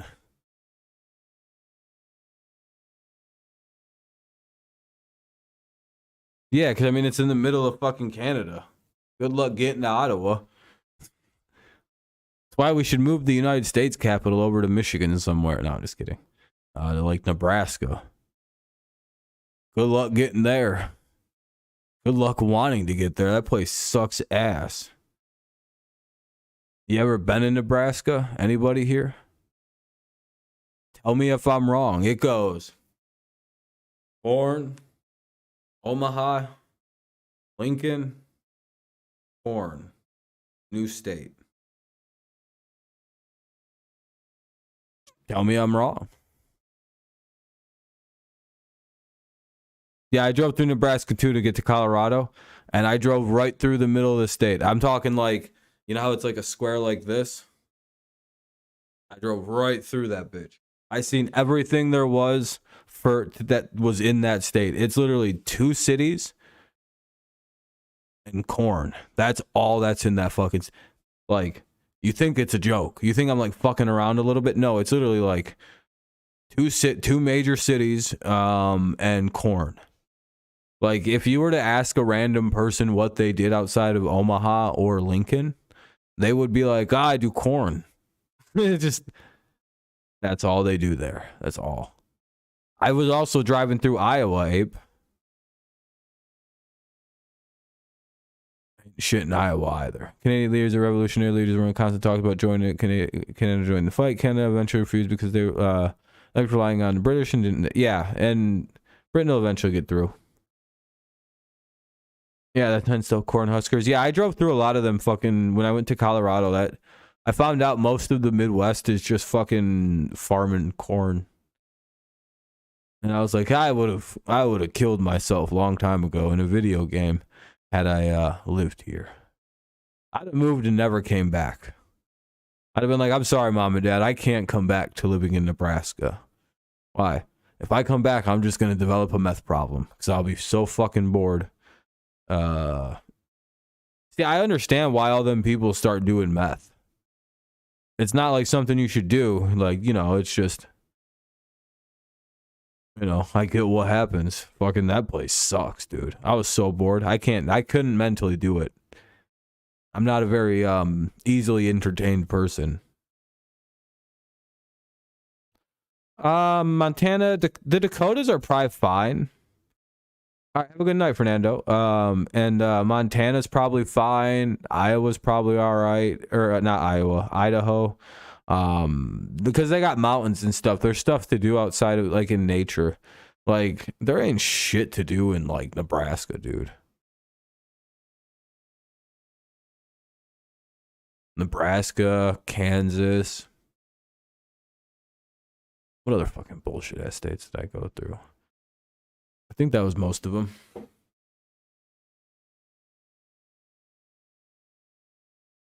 Wyoming was basically just a desert with a little bit of mountain in it. But there ain't nobody living out in Wyoming. That whole fucking place sucks. Could you imagine the behemoth this country would be if Canada colonies joined the... Oh, dude, yeah, it'd be insane. It's basically as soon as Canada gets the balls to leave Prince Charles, which is hopefully, or King Charles now, and, you know, become its own country. I thought a bunch of countries were leaving that once she died. I'm like, come on, everybody leave the kingdom now. No, we need Nebraska in the country. Actually, that's a very false statement there, Ape. Nebraska is so weirdly vital to this country's backbone. You actually don't understand, I don't think. We need Nebraska feeds this country. So Nebraska, what other state? Nebraska, Kansas, all them corn farms out there. We need all that corn. A lot of it gets burnt up and not used, but we also need a lot of it. Everything we eat in this country is basically made from corn. Yeah, and Ape, go look in your fridge one day and see how many things have some kind of corn in them. Almost everything has corn in it. Just so you're aware, like some form of some corn. Yeah, like especially the Rust Belt, like especially our farm states. Oh man, we can't do that. That's like one of the few things that keep America like, yeah, we could just kind of go independent if we ever felt like it. Like that's literally the reason why is because like food scarcity wouldn't actually be a problem in the United States. We don't depend on outside food. That's actually one of our best strengths, I would say. Yeah, corn feed for the animals, fucking human, like all of our high fructose corn syrups for all of our snacks. most of our drinks, all of our fucking a lot of our like I think almost all of our non yeah, corn we export. Yeah, we produce so much of it. If we switched to a wheat diet, by the way, and started having wheat fruit syrup instead of corn fructose, it was like wheat fructose. Do you know how much healthier we'd get almost instantaneously? Just a fun little fact. We could make almost everything we make out of corn fructose and shit like that. I think we could do the same thing with wheat, but it's way, I think it's a little bit more pricey. And wheat isn't as reliable to depend on as corn. But we also live in the modern era, so I don't know why the fuck we haven't switched yet. But I think wheat flavored shit tastes like dog shit. So nobody wants to eat it because, you know, the corn flavor has a nice sweetness to it. Not very healthy how much corn we eat. Like corn chips, it's all corn. Like, for example, like I can look at my Mountain Dew and just know that it has, I'm drinking corn juice. For example, carbonated water, check. High fructose corn syrup. There's my corn juice. I just suck back big cans of corn juice.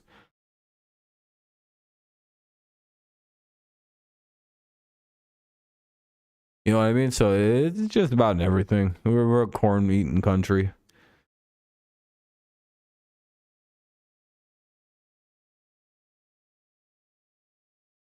Energy, food, entertainment, and weapons, all ourselves to just not be independent, but also have no threat of. Yeah, exactly. That's why it would be bad for people to go to a war with the United States. It'd be like a bad first 7 months while we got used to being manufacturing, like having manufacturing go on again. But there'd be such like a pro like rush of patriotism that anybody who couldn't fight would immediately go into manufacturing and start like producing for the like it's a very weird psychological thing that would happen.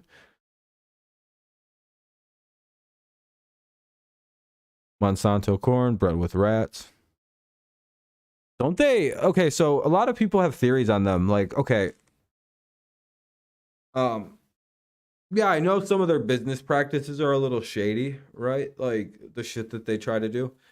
You know, all that they do, right, is just like very selective gene splicing and like gene, like depending on what specific practice you're talking about. How so, Raven? But depending on what you're talking about, do you know that we've been doing this for for forever?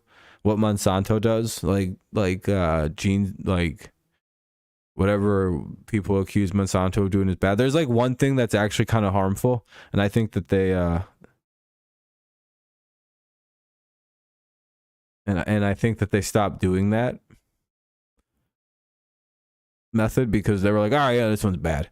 But like for the most part, you know, it's just basically like doing p-squares and going, if we breed this one with this one, we'll get the more optimal result. And I think they use a bit of technology to determine what the like optimal traits to breed for are.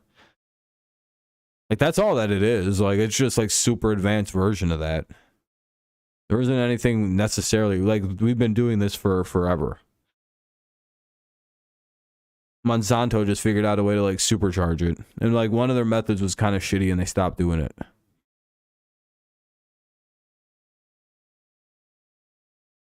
Yeah, and like they're more harmful corn. They just feed it to cows anyway, and like animals.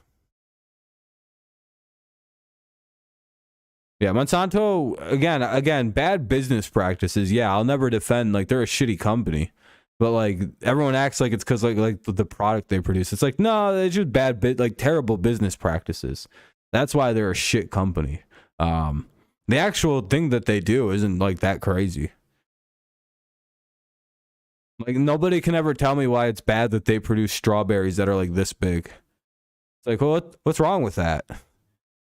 Well, it's wrong to make food at its max size and ability so everybody gets a lot of food from it. Yeah, I guess that's real fucking bad. Oh my gosh. Throw them all in prison. No, like the way that they shut people's farms down and like sue farmers and stuff. Yeah, there's some scummy shit that they do. or make it so you can only grow their seeds and shit like that. Like, yeah, like they actually do some foul shit. But that's not necessarily like, I don't know. I give Monsanto way too big of a fucking pass. I'm a fucking cuck. I admit it. I can't help it. They have a very good like world slogan. Like they have a good slogan, ending world hunger, and that's one of the things I like actually give a shit about.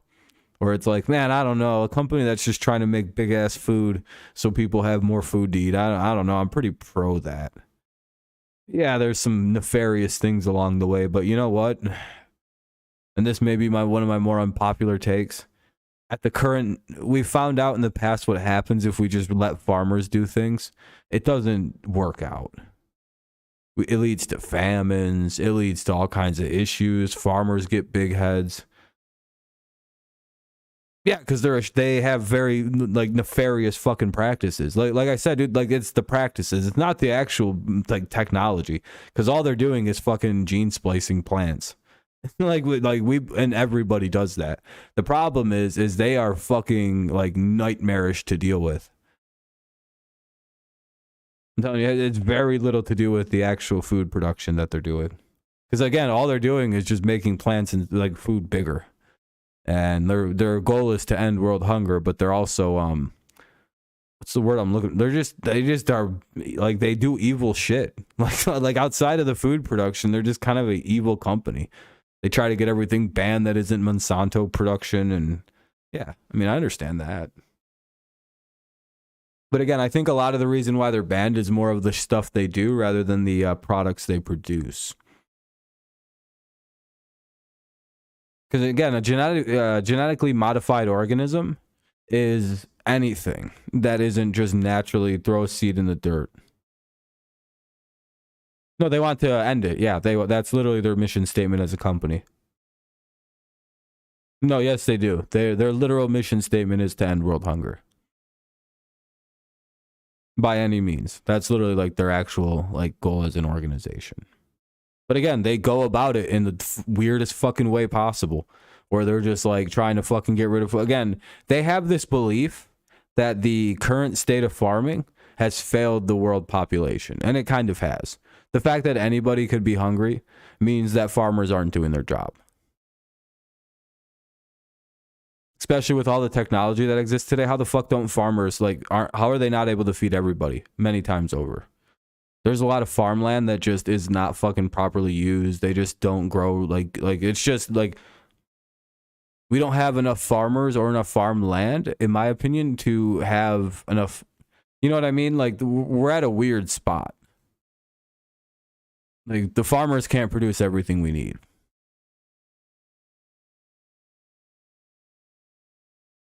So we kind of have to look to companies that know how to work around that.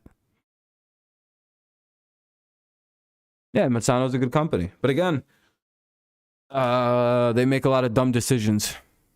But their idea is fine. All they're doing is genetically modifying fruits and like seeds to make them grow bigger and stronger. Which again, when you understand that's literally been done for forever, genetically modifying organisms. Because again, unless you literally get the first phenome of a plant and you know what I mean? Like it's like without GMOs, there isn't like half the shit that came from the cabbage plant, which is like I think like celery, cauliflower, broccoli, all the types of lettuce. Do you know that was done by like genetically modifying the cabbage organism? Tell me how that's different than what Monsanto does. That's my main point. You know what I mean? Like there's varying types of genetically modifying organisms. Monsanto had one practice that was kind of they weren't really sure about, and then they stopped doing it. Most of the time, it's just getting the best, biggest seeds, and that's not really that big of a deal if you ask me. That's why like you see fucking bananas that are like this big now, fucking just massive. Is that bad? Like what's wrong with that? Them are some delicious big ass bananas that I can buy now for $1.20 for $1.50 still. I love GMOs. I can't wait for lab grown steak. You know how delicious that shit's gonna be and how good that shit's gonna be for you? Oh man. I don't give a fuck. I ain't eating any more worm steaks. Y'all can have your worm steaks.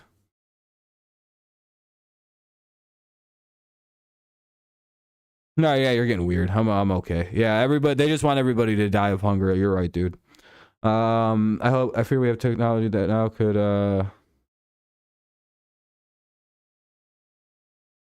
Yeah, no, I don't think so, cuz yeah, people in America sure are hungry.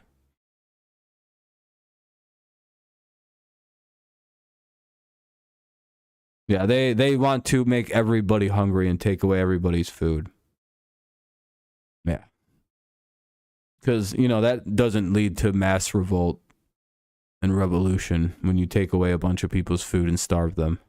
They just die and nothing ever happens from that. That's how you maintain power, is take away everybody's food. You can't be that fucking stupid either, dude. You really think people just kind of like get docile when you take away all their stuff? Like you really don't understand how like people actually work. I don't personally think. Well, they'd be like, all right, well, you guys all get one meal a day. No, that would end in about 5 fucking, not even a day.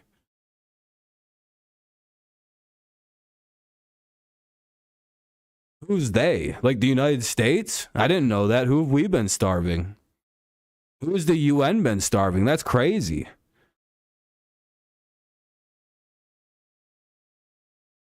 What is the World Economic Forum doing to starve people out? That's crazy. How do they do it with their army? With the World Economic Forum army? They just don't send any money to a country and they go, "Nope, we don't you don't get anything." We're the World Economic Forum. Your fucking days are over, bud. No offense, dude, but I don't understand. How do they starve out an area? What, they just like go through and salt the earth so they can't grow any food? Maybe if they let Monsanto come in, they'd have fucking food. Just saying. Look at Africa. You mean an area that's in a drought? Yeah, I wonder why they're having problems with food. It can't be like a 2 centuries long drought.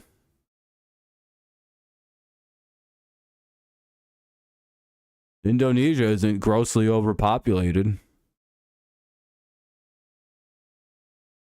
with very limited farm space.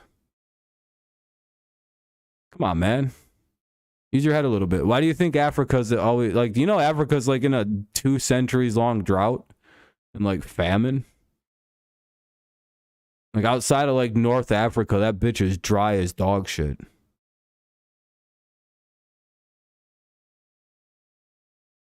To where? Where are we going to send it? Just to Africa in general? Just the whole continent? Or with like several different warring fucking countries in that continent? Like, dude, like, well, like for forever, like we're just supposed to like prop them up and always just send them shit. Like, I get it would be a good thing to do, but it's just like, yeah, I understand that, but it's just like, how is that anybody like doing anything specific? Like, I'm pretty sure there's actually billions of aid to Africa. I don't even know how much like the continent gets sent by like the United States, Europe, Asia, like the Middle East. Do you know how much money goes into Africa to like fix that fucking continent every like year? No, like the world's trying to help Africa. It's been trying to help Africa. Bill Gates is dumping all kinds of ridiculous money into that place to kill every mosquito on the planet because of malaria. Like they're trying, man. They're trying to introduce like plumbing and shit out there. Like there's an actual concerted effort to try to get Africa up and moving. But again, when the water situation is really bad, man. Yeah, but I mean, you can't say that's like a deliberate act, though.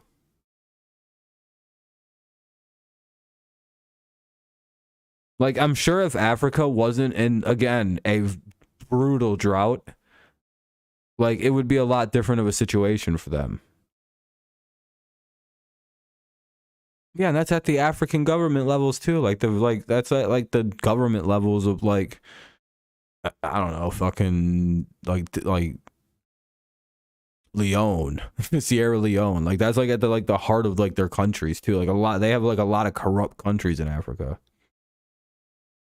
It's not just like the World Economic UN. Like Somalia's in Africa. Ironically, that's one of like the few places I think that it actually fucking still rains in Africa. It's like man, that's just, like it's just like a brutal place. I think the most recent plan with Africa, I think, is they're just gonna try to terraform it. They're just like, all right, well, what if? All right, get this. Hold on a second, everybody. All right, everybody, listen up. This is what we're gonna try with Africa. We're just gonna put a big ass forest in there and use the ocean to water it.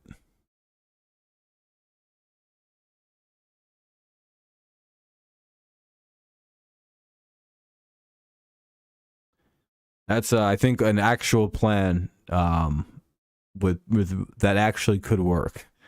That's like the funniest thing. It's like, wait a minute, we could fix the whole ocean problem and possibly give Africa a rainforest. But they don't know if it's something that actually can happen.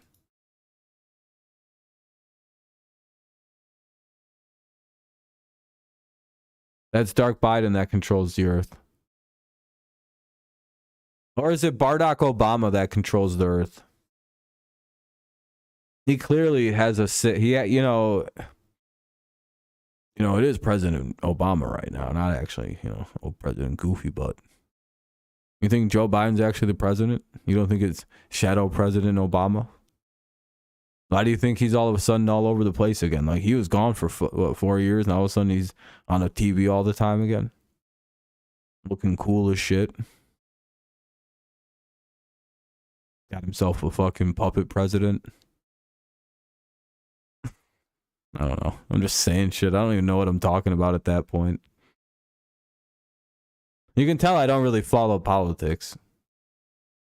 I follow the Ukraine war because I find it funny that Russia still hasn't won that yet.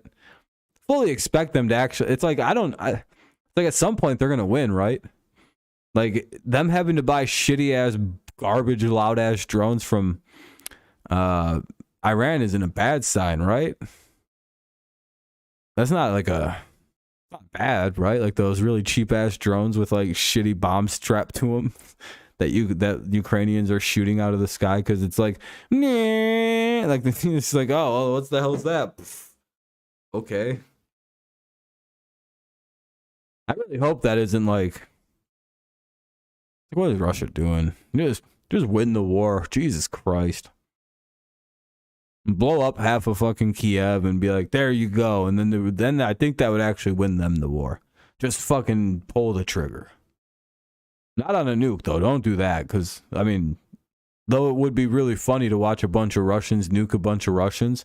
Because, again, I don't care for Eastern Europeans. It's a fucking useless bunch of people. All they've done is cheer for America's demise for like 20 years. They can all fucking freeze to death. I don't give a shit. It's about to be winter over there. Good luck.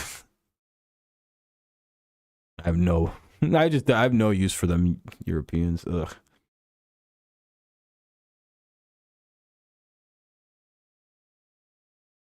Yeah, that's the thing. Like, yeah, it would ruin other places on Earth if like they tried there's a bunch of problems with the Sahara. I think their best bet is terraforming it and just planting a bunch of trees there and then using like groundwater to sustain it.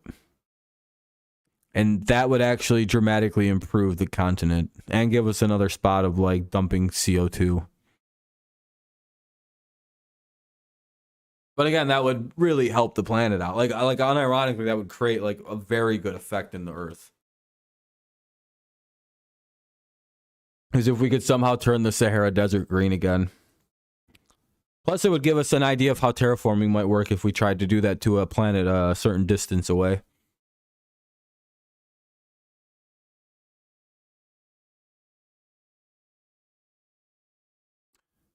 Yeah, I don't think so.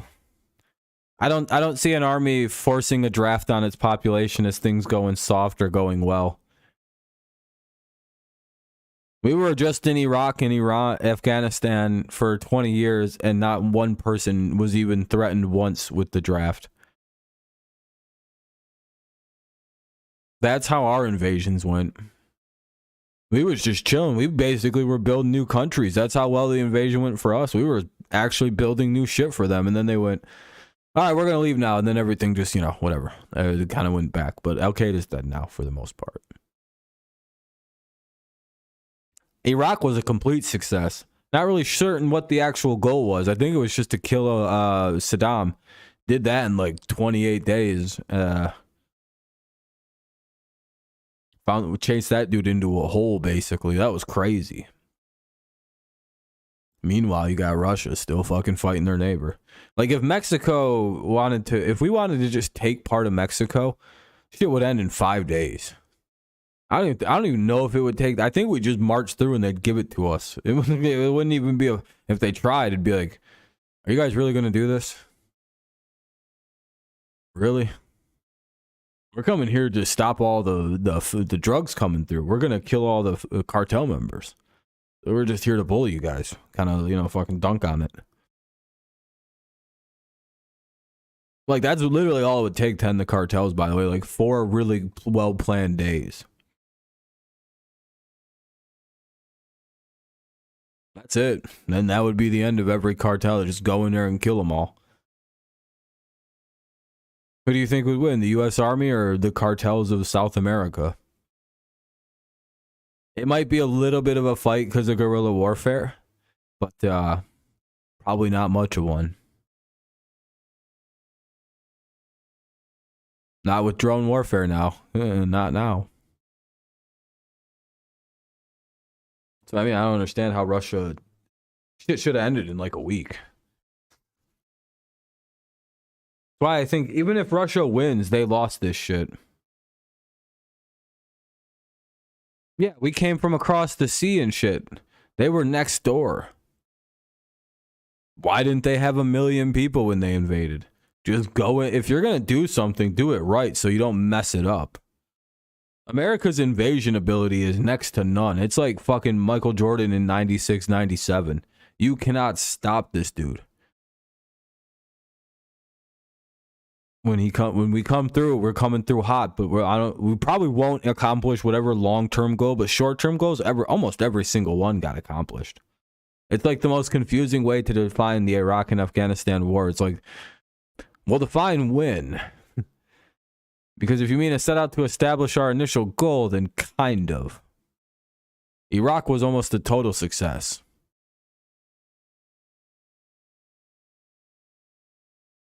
Yeah, that's cool and all, but they probably, Russia doesn't get to decide other countries' fate. That's not how the world works, actually. So, if you believe in freedoms, then why the hell can't Ukraine choose to join NATO? I understand what Russia wants, but personally, I think countries should be able to decide their own fate. I don't believe in just being able to be taken over. If somebody wants to do that, you can fight them back. And if other people want to have your back in that fight, that is what it is. Yeah, no, not with the way I would do it. I'd just take over the countries and put America in there and be like, this is all America now. And those would become like where I'd send like, the bad boys in blue. Where I'd send all those guys, like, who I'd get out of jail, like the #1 pick of a draft to send down and to maintain control of an area. I'd call out that cop that killed George Floyd. I'd send his ass down there like the #1 pick.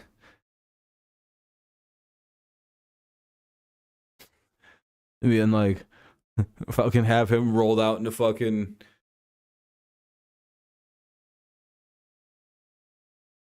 Yeah, I don't care about any of that.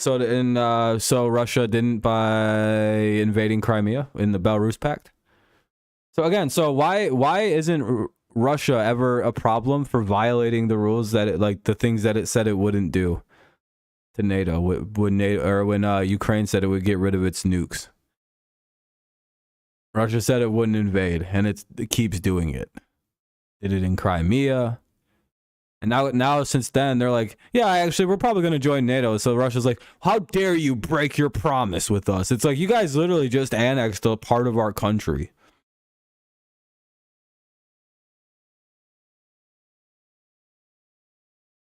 Yeah, American style of living is better than most countries. I'm sorry to tell you. America pops up and the world advances wildly once it pops up. American hegemony is the proper one to be spread around the world, not European hegemony. I'm sorry to tell you. Everything in Europe is absolute garbage and would be like 120 years behind if America didn't pop up.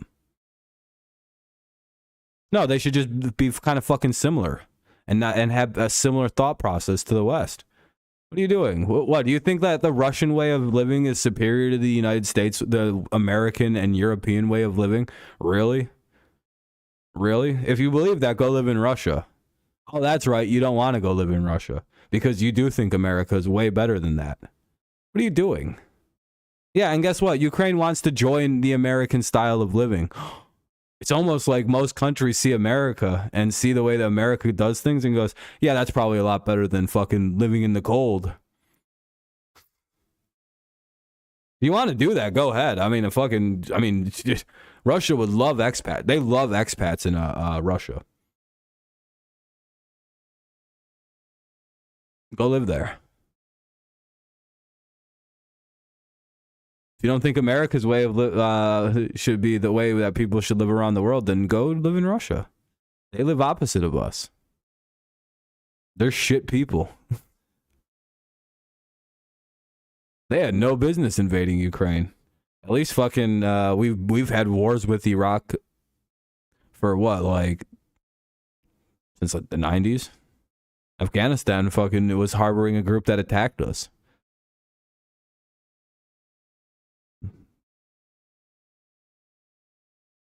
So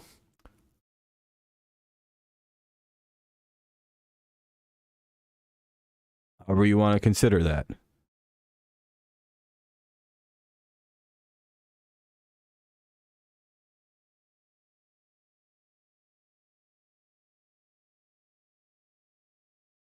So again, why isn't Ukraine allowed to just join NATO if it feels like it? So we have to like baby Russia and kind of just do things the way Russia wants to because you guys are pussies?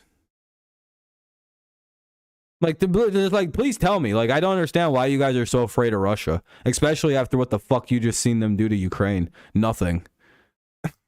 Like, are you actually afraid of Russia? Like, are you guys like actually like shaking in your fucking panties right now over a country that can't kill their like tiny neighbor that has to be completely propped up by fucking foreign militaries?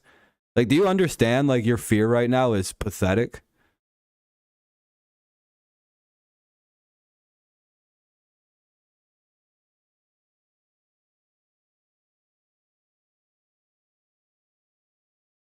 The US doesn't give a fuck about what Russia does, dude. I'm telling you.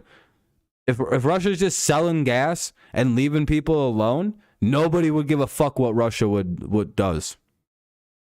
I promise you, if Russia just sold its gas and did its normal shit like it always like it was doing for a very long time there, not invading its neighbors, leaving people nobody would care about what Russia was doing. I promise you, nobody would care. They'd just be selling gas out like they always used to and being Russians. You understand that, right? Like they're doing this to themselves. Like nobody would give a fuck what Russia was doing if they hadn't just invaded Ukraine. Do you think about anything like dude, no, it's not. It's like people are like overvaluing what Russia. They have fucking oil there. That's what Russia, they got a bunch of oil in that country. And I think rubber.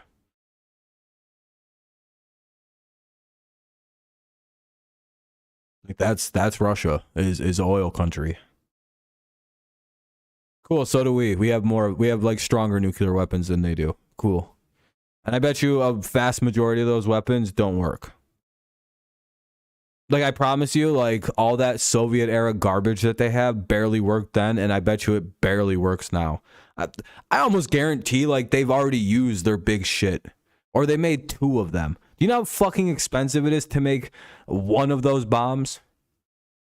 Why does everyone think, like, all of their nuclear arsenal are, like, these giant fucking, like, world-ending nukes? You know, most of them probably can, like, barely destroy anything. They're probably, like, very small tactical nukes that would, like level a city block. Like, you don't understand. Like, they don't have, like, great shit, dude. Like, they went broke pretty quick, like, making this shit. Like, they ran out of money. That was the reason it all dissolved. They went broke. They went belly up. Like, how good, like, have you seen some of the shit that they still have? Oh, yeah. Yeah, I'm sure they do. Yup. Uh-huh. And they can't defeat their neighbor, Ukraine, who has, like, potato shooters. That's fucking crazy. Yeah, they have great weaponry. They have great technology in Russia. Yeah. Their tanks are top of the line. Yup. They can't even drive through deep mud. That's fucking crazy. They get stuck in the mud in Ukraine and they have to abandon them. And then some Ukraine farmers takes them out like this.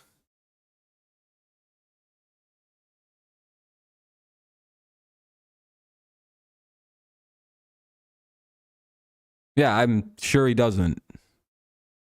I guarantee he's just a liar. Like, dude, I'm sorry, but, like, why do you buy into this? Like, what has Russia shown you that they can do anything and they just don't lie? Dude, they're liars. Like, what are you talking about? This is a global embarrassment of like, their country. You understand that, right? Who cares what they weren't trying to do? They've already destroyed a good chunk of it. They're, like, already committed too far. Win now. They've already bombed the fuck out of fucking Kiev. Why aren't they just going to win now?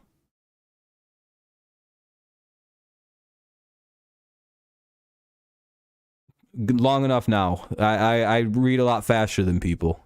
And I take in a lot more information faster than a lot of people do. Yeah, dude, Russia's a joke to what we thought it was. I'm sorry. Like, the whole world looks at Russia in a way different light. You understand that, right? And you know what else is happening because Russia's starting to rattle, like, nuclear sabers? Do you know who they're pissing off? You know who's starting to get kind of pissed that they keep threatening to fucking throw nukes at people? Take a wild guess. Take a guess who's getting angry at him for it. China, because China don't play fucking nuclear warfare with people. They don't threaten that shit with people. And guess what? They're going to piss their only good friend off left in the whole world is China. And China's even starting to go, hey, knock that nuke shit off. You notice he hasn't been threatening nukes for the past week? Yeah, that's because China got pissy about it. And they can't afford to lose China now. They really can't. If China goes, yeah, we supported them, but then they started talking about nuking everybody, and we were like, fuck that, and we got out of there. You gotta understand, like the nukes are almost a non-threatening thing. Like cool, saber rattle all you want about nukes, use them then. So tired of nukes, dude. No one's gonna use them. They would have used them in the 80s. Like, China has too much of a voice now, and I don't think they want people to play with nukes. Over a fucking border dispute that's already... What is that? So stupid, dude. Like, I just don't understand people that are afraid of like Russia still. It's like, really? You're afraid of that? Didn't they blow their own ship up on accident? Like, it's like, dude, like, in that bay, didn't Russia accidentally, like, blow their own ship up or some stupid ass shit like that? And then Ukraine was like, look what we did. It's like, and then Russia was like, actually, we fucking blew our own ship up. It's like, yeah, all right, well, cool. You blew up something that, like, you have 4 of, and now you have 3 of them. America has 77 of them. It's like, what are we fucking doing? Unless they just decide to nuke us, we'd fucking dominate the Russians. It'd be, I don't know. It'd be some like 45-3 fucking Seahawks over the Broncos type Super Bowl. Do it like without nukes. What is like Russia's an embarrassment. They get ran off the map by everybody. Like they got beat by Osama bin Laden with like AK-47s and shit in like the mountains. We killed the shit out of that guy. We broke into his house. And in like the dead of night, Robert O'Neill shot that dude in the head. The whole Soviet Union fell to that guy. Russia's a joke, dude. I'm sorry. They couldn't stop one guy and his band of Al Qaeda dudes, his Mujahideen fighter group. And that's the group I'm supposed to be terrified of. Sorry, get real. They're no better than they were when they got beat by one bearded boy and his fucking 20 buddies. That's pathetic. Sorry. How do you fucking lose that? We destroyed Al Qaeda. Was I there? No, they lost miserably to the Mujahideen, though. That's one of the contributing factors to why the Soviet Union started to break apart. It like ruined them. Yeah. Yeah, their failed Afghanistan mission, yeah, that didn't work. Primarily because the United States propped up the Mujahideen.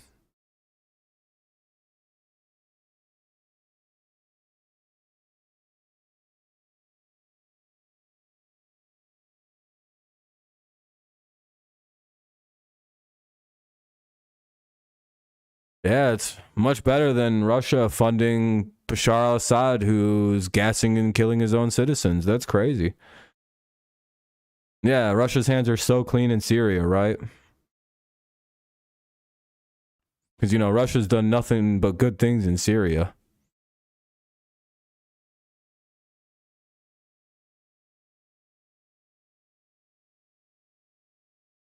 You know.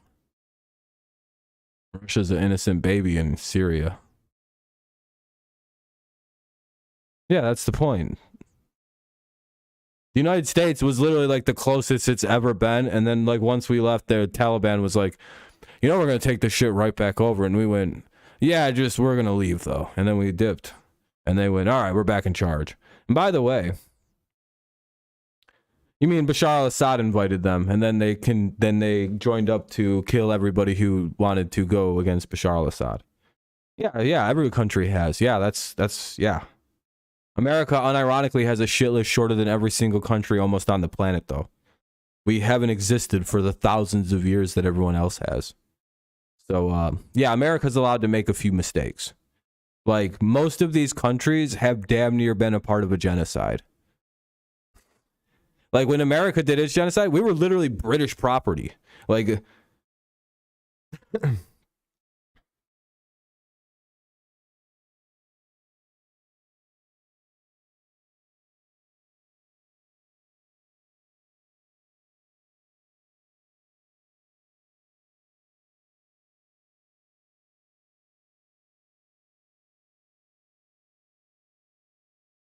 yeah, wait till you find out some of the shit that Russia's done.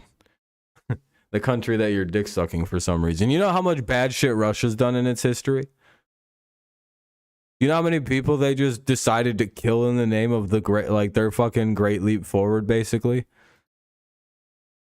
How many people died in that? How many people did they fucking just death march?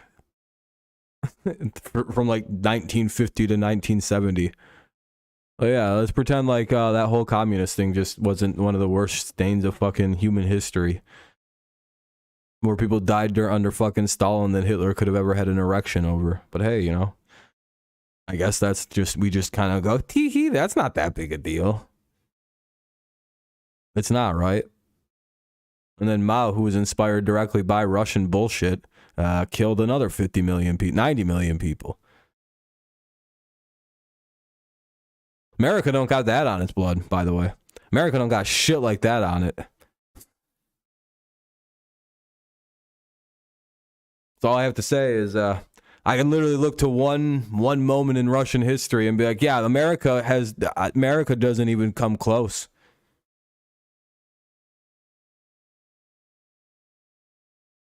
So it was okay that Stalin killed millions upon 50 million fucking Russian citizens. That's cool. I'm glad you're okay with that. That's weird. How many Russians died under Stalin? Like 50 million of them? That's crazy that you're just kind of like, that's not that big a deal. If 20 million people, if 50 million people died under one U.S. leader, you would literally be screeching that at me right now. you would be like full caps, tears in your eyes, fucking snot running down your nose, full on erection, like screaming at me about it. Like it was the worst shit ever. You're really you just really kind of just went, nah, it's not that big a deal. He had to do it. What, he had to kill 50 million people? That's crazy. And then the Russian ideologies that spread into China killed another night, like however many Mao got killed. I mean, dude, that's literally like directly on Russia. So he killed all of his people and then stuck them in gulags and just murdered them all. Cool. Glad you're okay with him just mass murdering tens of millions of people. I'm sure you're pro Hitler doing what Hitler was just doing the same thing, right?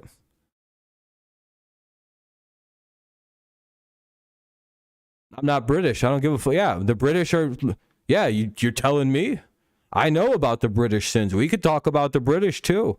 America don't got shit on. Like I said, America don't got shit on any of these countries. Like if you want to start doing whataboutism, America is like a baby compared to these countries. These countries got 1,000-year histories. You don't understand. America's the new kid on the block. We've done some kind of crummy things, sure, but like you can look at European history and go, oh my God, that wasn't the Native Americans. Or that wasn't the United States. That was probably the British, the French, the Dutch, the Spanish. America didn't really exist until like 1776, and there were very low Indian populations by then. What's up, Ben? Okay, the slave trade. Again, yeah, America has some problems. Did I say? But again, how many people died under Stalin? One guy.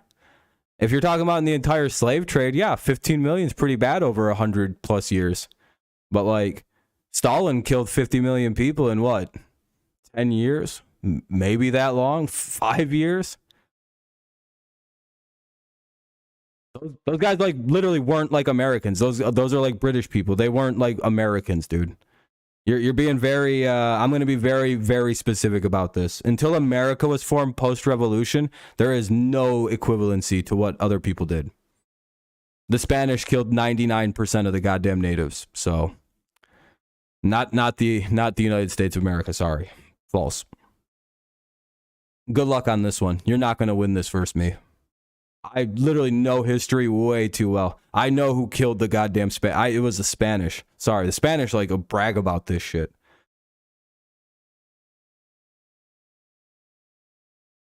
By 1776, I don't know how many native groups were left to genocide. But again, sure. I don't think there was 50 million of them though. So we're still playing at very low numbers. And that was when they were primarily still fucking bloodthirsty Europeans. So a generation removed, and they're already killing each other over trying to end the European tradition of slavery. Something I also stick more so on the Europeans, by the way, not the Americans. I would actually say that America's history is one of trying to get over European prejudice, European racism, European like lordship. European stupid fucking racism and ideologies and stuff. That was the early part of the Americas. A lot of that shit's just European horse shit. That's what most of that was. Because what are early Americans but Europeans?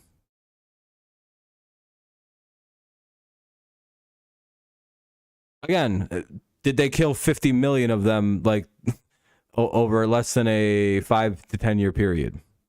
Was this like a multi-100-year experience from the 1600s all the way to the middle of the 1800s, late 1800s? Are we trying to compare a period of 300 years of settling a continent by mainly Europeans to like 5 years in Russia when Stalin killed 50 million people? How does that equivocate? When most of that would be, I consider, European sins.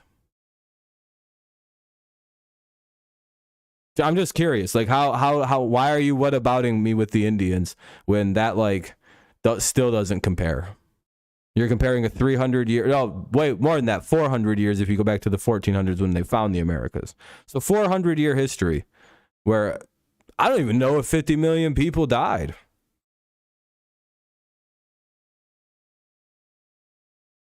Again, 50 million people didn't die, though, I don't think, at the hands of the Americans. Is this really your... So is this how you're justifying... Like, you're acting like this justifies Russia killing 50 million people. None of you have answered for that, by the way. You're all just avoiding this like a hot button. You're just like, yeah, but what about this? What about this? What about this?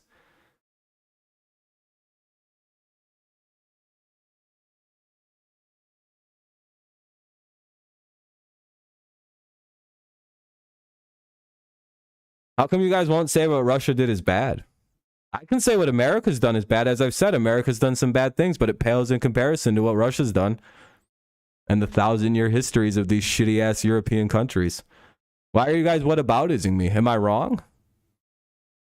All you're doing is making my point stronger. Still doesn't equate to the 50 million people killed in 5 years since when Stalin did it. Still doesn't, yeah, but you guys are whataboutism. You guys are doing the whataboutism, not me. You guys are literally going, wrong is wrong to me. Like, what? Yeah, I know. That's why I'm pointing out something wrong. You guys are like saying I can't point out a wrong act because America did some bad shit way back in the 1600s when they weren't even America. That's what you're literally telling me right now, by the way. Like, Stalin happened in the 1950s. Like, that's something like that's actually like our grandparents were alive. Were any of your grandparents alive when the Indians were getting genocided? My dad was alive when Stalin was alive. So it was okay that Russia killed 50 million of its people so they could become part of the Industrial Revolution. You're not going to do this. They killed people during their Industrial Revolution march. The 50 million was like, dude, what are you doing? You're look at this fucking retard, dude. He's like justifying Russia just murdering 50 million of its own people in like gulags and shit. Look at this. Look how sad this shit is. He can't admit Russia does anything bad. Look how sad this shit is. Look at this fucking loser. Can't do it. Look at this. He can't do it. I can say what America's done is bad. It was bad they killed all the Indians. You literally cannot admit anything Russia's ever done is bad. You're literally like giving me excuse after excuse for why they killed 50 million of their own people.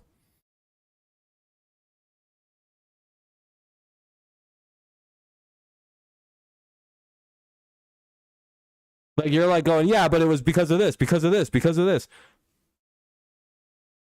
America did some shitty shit. I don't care why they did it. They was shitty. There's no real justification other than that's kind of just how the world was then. Was it? No, you're not. You're not saying that. You're excusing their actions. You're literally just going, yeah, but they only did it because of this. Why the fuck did Russia kill 90 million of its people following fucking Russian state logic? No, I'm not saying the U.S. is better. I'm literally saying the U.S. has less blood on its hands right now. Which, am I incorrect? Am I saying anything wrong? Because, like, you're, like, missing my point. Like, the United States is, like, almost fucking 1,500 years younger than most of Europe. You understand that, right? Like, you understand how young America is? How fucking young this country's 300 years old. Russia's fucking, like, 2,000 years old. You know how much blood and shit is on the hands of that country compared to this one? You don't understand world history if you think America has the same amount of shit that it's done as, like, the British have done. No, I don't give a... No, I don't. What are you saying? Russia's like 500... How long have people lived in the Russian territories? Fucking retard.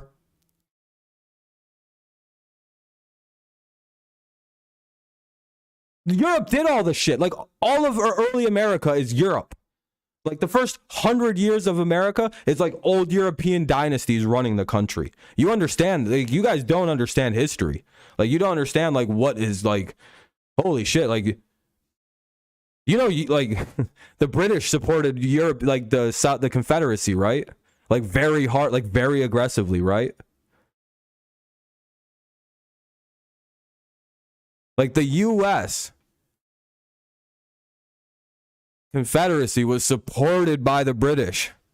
They fought against America when we tried to free our slaves. And Jesus Christ. Because you guys don't understand history, and you guys are like literally just sucking the dick of Russia. Like, and pretending like America is like the worst country that's ever existed. No. Arguably that's fucking the British. The Britain is the worst state that's ever existed. It's very easy to look at them, and you can look at a lot of the shit. Or Spain. Britain or Spain. Those two fucking countries have more blood on their hands than almost anybody on this planet. It's a disgusting amount. Spain genocided 98% of the Native Americans. Like, you guys like have like the wrong like criminals in like your mind. You know how dirty Spain's history is? Do you know why everybody in like all the rich people in Spain or in Latin America have white skin and kind of look like us? They just speak Spanish because they're all from Spain and Europe, and their families go back like 20 dynasties, and they've been rich for forever. Like, some of them people probably could like directly relate their families to like Cortez. My great uncle was Cortez.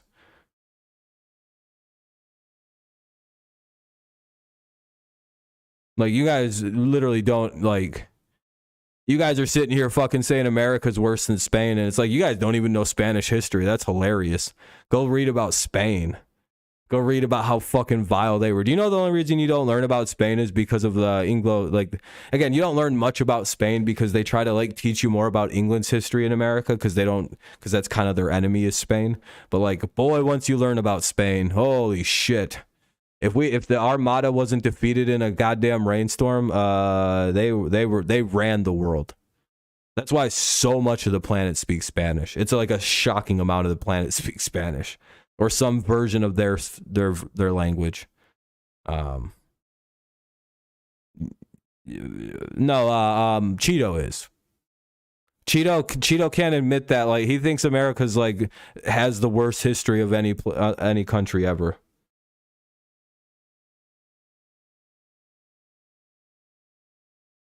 Like, they just look at America and go, this is the worst country that's ever existed ever. No country is ever worse. Really? I can name like a whole continent. I can name like the whole eastern hemisphere is worse than America historically.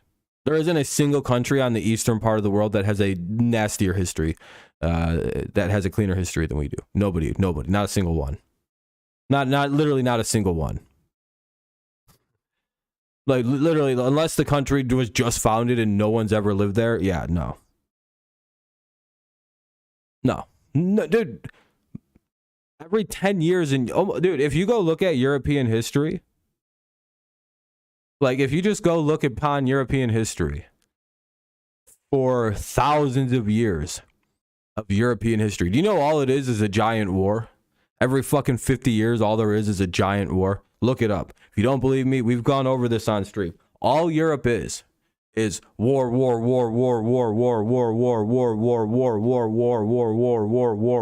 for 2,000 years, dating back to the Greeks. Probably even further than that when the motherfuckers just didn't record shit. Like, as soon as they started recording things, Europeans have been fighting each other and like killing one another and being terrible to one another. Sorry, America can kill billions of people before I'd finally be like, yeah, they're probably on par with Europe now.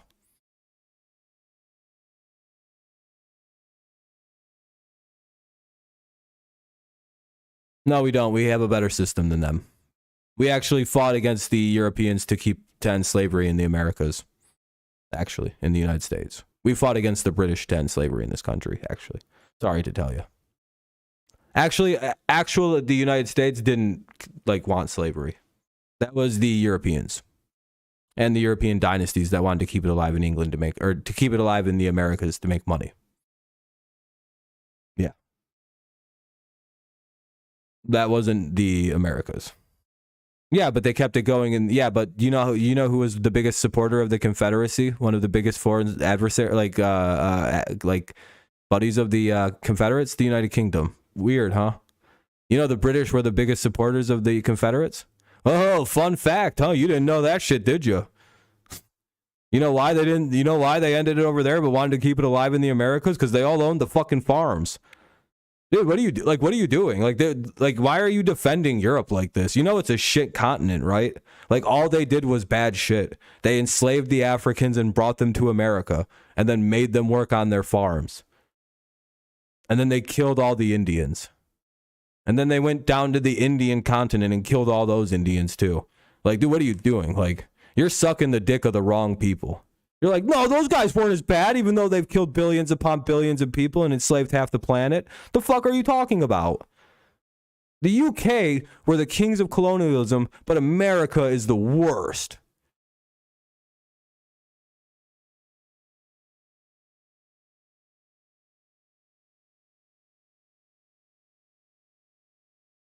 Yeah, I mean, like, the Indians literally were enslaved for till 1945 in fucking England, so I don't really know what they outlawed.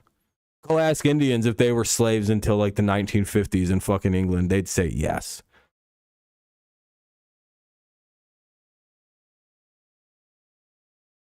No, it's not. It's way better. It's objectively a way better country. Everything America's done has been righting the wrongs of European fucking dipshittery. Sorry, but I mean, you can literally see it. We even go and end their wars for them. That's how much we are different than them. No, we're fundamentally different than they are. They believe in controlling people. I don't think we do in the same way. Like, there may be some small pieces and bad parts, but again, I would say the history of America could be defined as shedding the worst parts of Europe.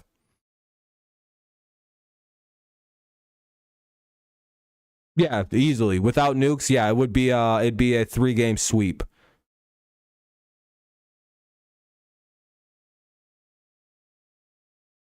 It would literally be one of the world's worst ass whoopings. Again, without nukes, if you just take away if there was a straight fucking no one's using nukes, yeah, it wouldn't even be close. Well, what is Russia gonna do? Yeah, the fights won't happen, but yeah, no, the U.S. would dominate Russia 50 times over. It wouldn't even be much of a fight. Yeah, our Navy's too strong, Air Force is too strong. It's one of them things where, like, they couldn't invade us.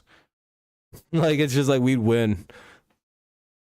Our army is just, it's too massive. It's too strong. It's one of them things where it's like we just bomb every single thing in their country. Again, if you take away the nukes, you have to take away nukes. Because I think if Russia and the United States did go to direct blows, yeah, that might actually be a nuclear war. But I don't think the Ukraine situation, by the way, is what'll get us into the nuclear war.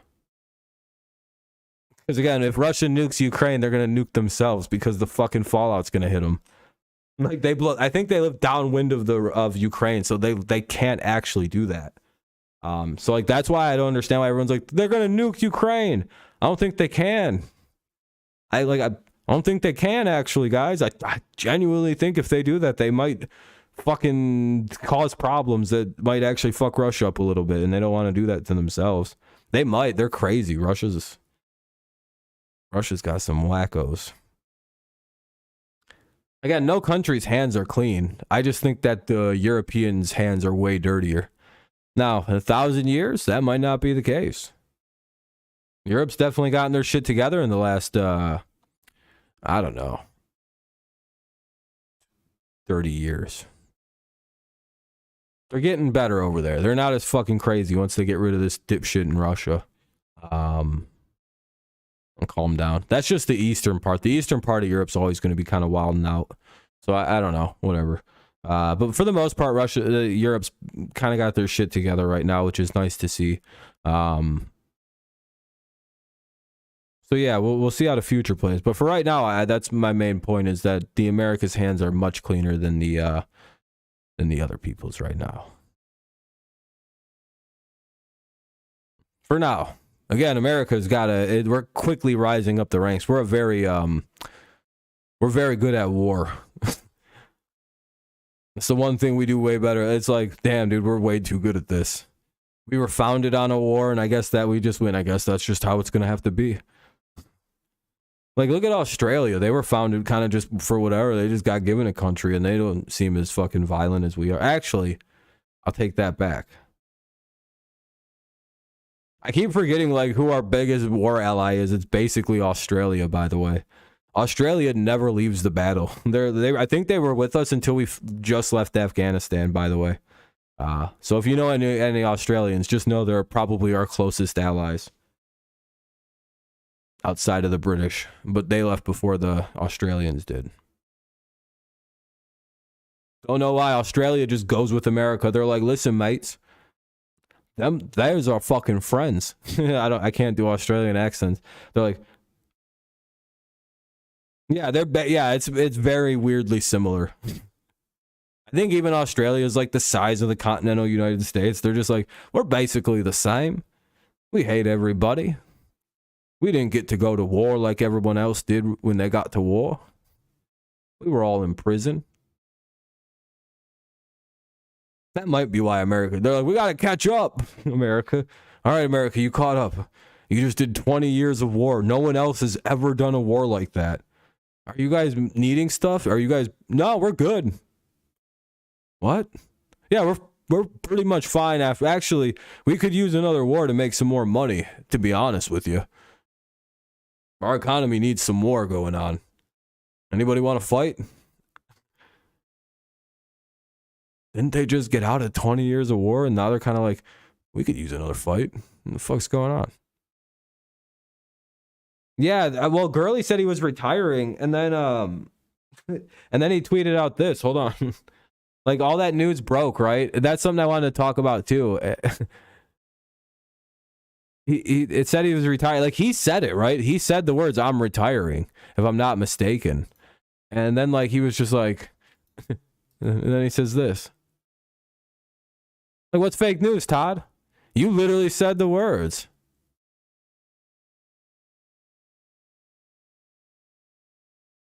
We didn't really mention much of CMC yet. We can talk about it. Let me go grab a soda really quick though. My throat's, oh, it's 1 o'clock. Holy shit. Be right back. Holy fuck.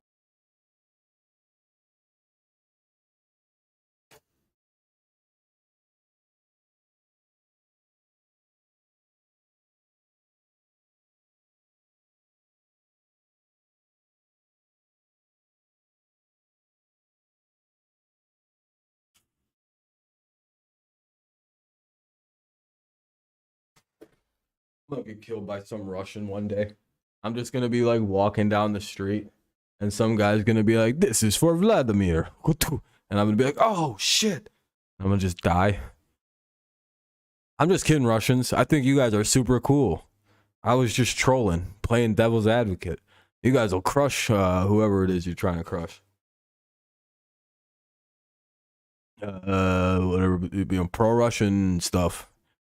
I forgot about the fact that they're all, oh, this Mountain Dew could be poison. I forgot they're dirty little poisoners too, so I gotta be real careful going forward, making my moves.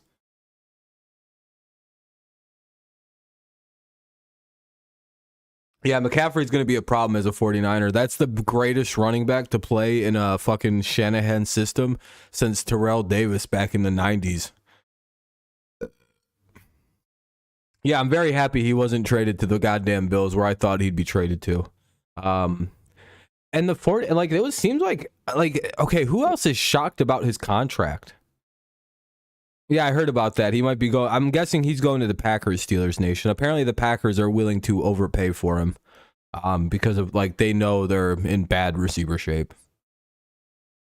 Yeah, I don't know why they didn't offer a 2, 3, 4, and 5. Like, apparently the Bills didn't think that was a... I believe that's going to happen.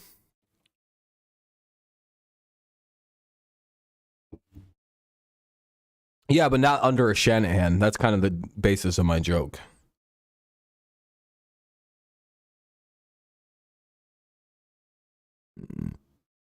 You know. I did see though that the yeah, it's going to be interesting. I don't think the Panthers, I think the 49ers have like 1 draft pick next year. Yeah, Rodgers could really use Claypool. DJ Moore, apparently they don't want to trade DJ Moore unless they get like a really, of course, like they probably would if they got like the right offer. But also it's like, well, what would be the point? Because again, it's like, I can see a lot of the trades, but that one, you know, Yeah, they'd probably want a couple first for DJ Moore, which is like understandable. But again, I don't know how much DJ wants to stick around for another rebuild. It's like, dudes, I don't know about this. I don't want to fucking be here. This sucks.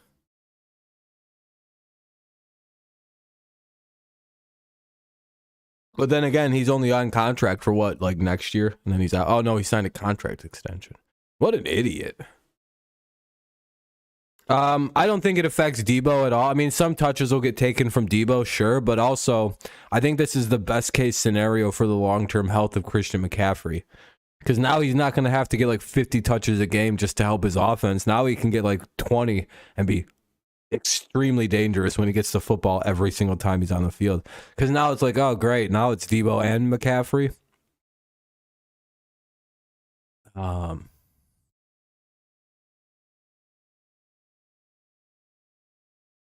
And by the way, he's only. Did you know that his contract, McCaffrey's, is only $12 million a year for the next 3 years?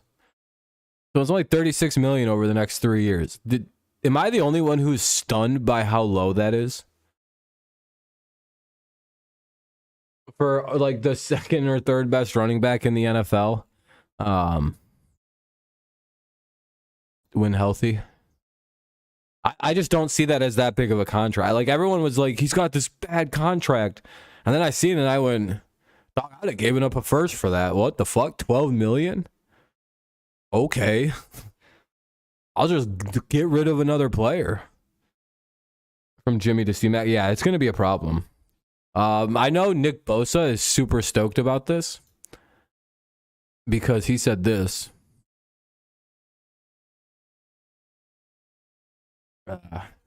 We all know Nick Bosa tends to wild out, but nobody expected him to go like, you know, just to be this mask off about his excitement.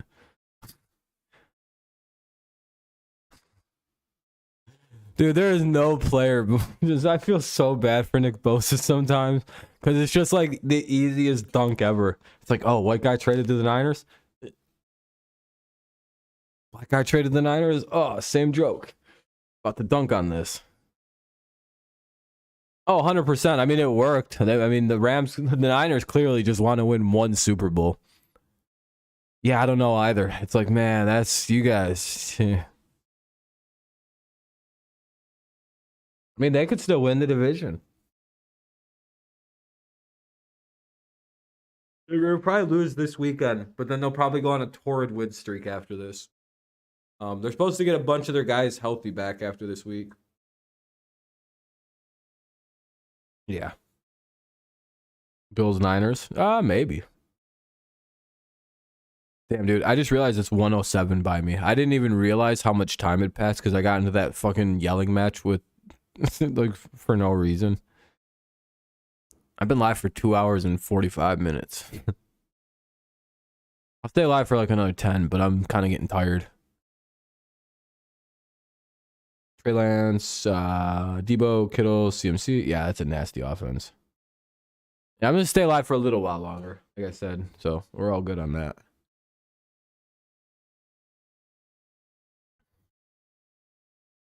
I got lost in it. But that's all right. I was defending America, so it was worth it. Yeah, longer than I normally do on like Fridays and shit. Usually it's like, all right, see you guys. But it's also pretty cold out and I don't really fuck with it.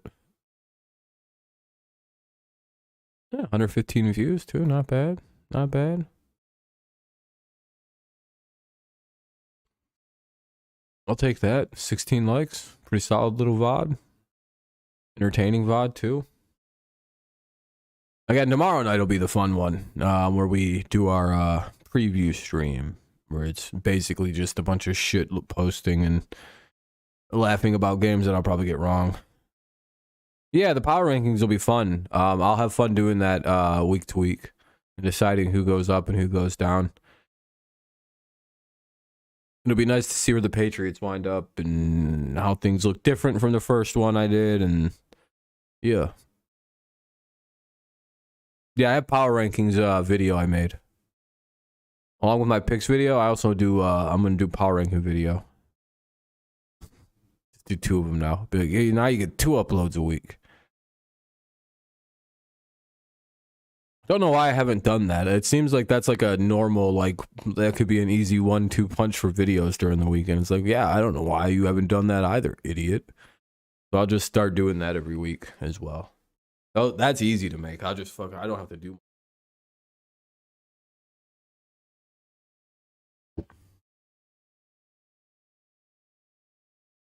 Yeah, that'd be good. I'd like to see Miami lose.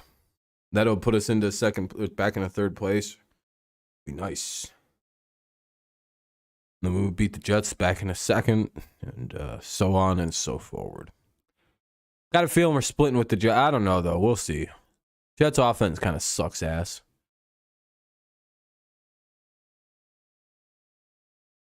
Big Cat versus Tua turn the ball over. That's true. That is his name.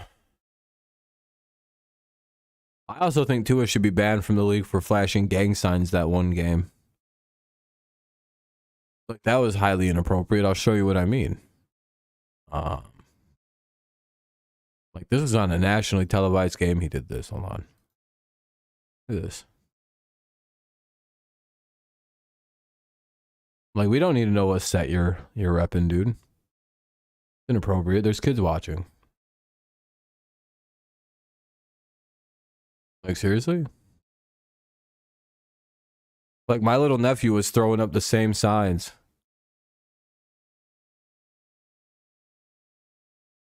All week because of this.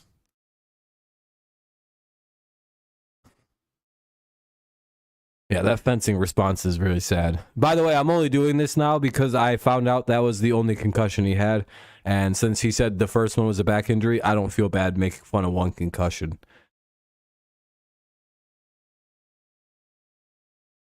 Plus, all the Dolphins fans laughed at Mac hurting his ankle, so their fucking noodle arm, fucking weak hip quarterback can get fucked.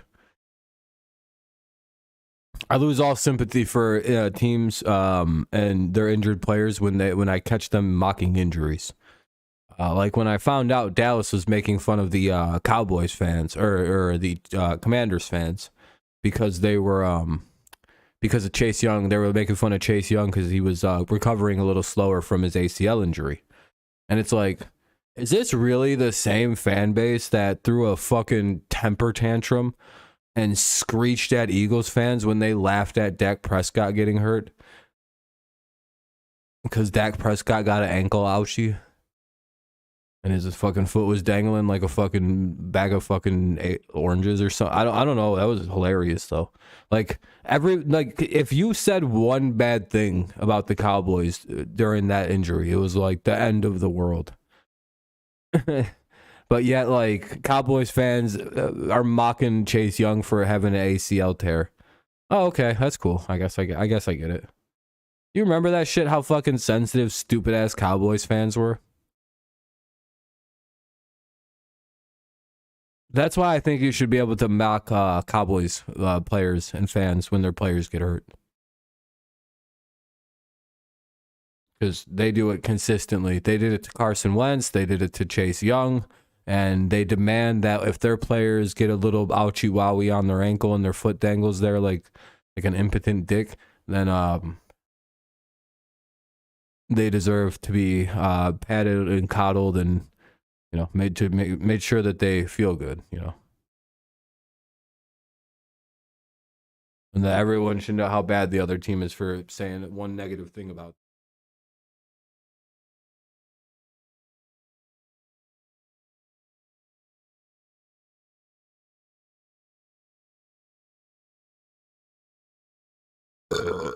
Remember when Skip made fun of Dak for crying and everybody freaked the fuck out about it? Especially Cowboys fans. Them losers were crying hard about that. They're like, oh, he made fun of Dak.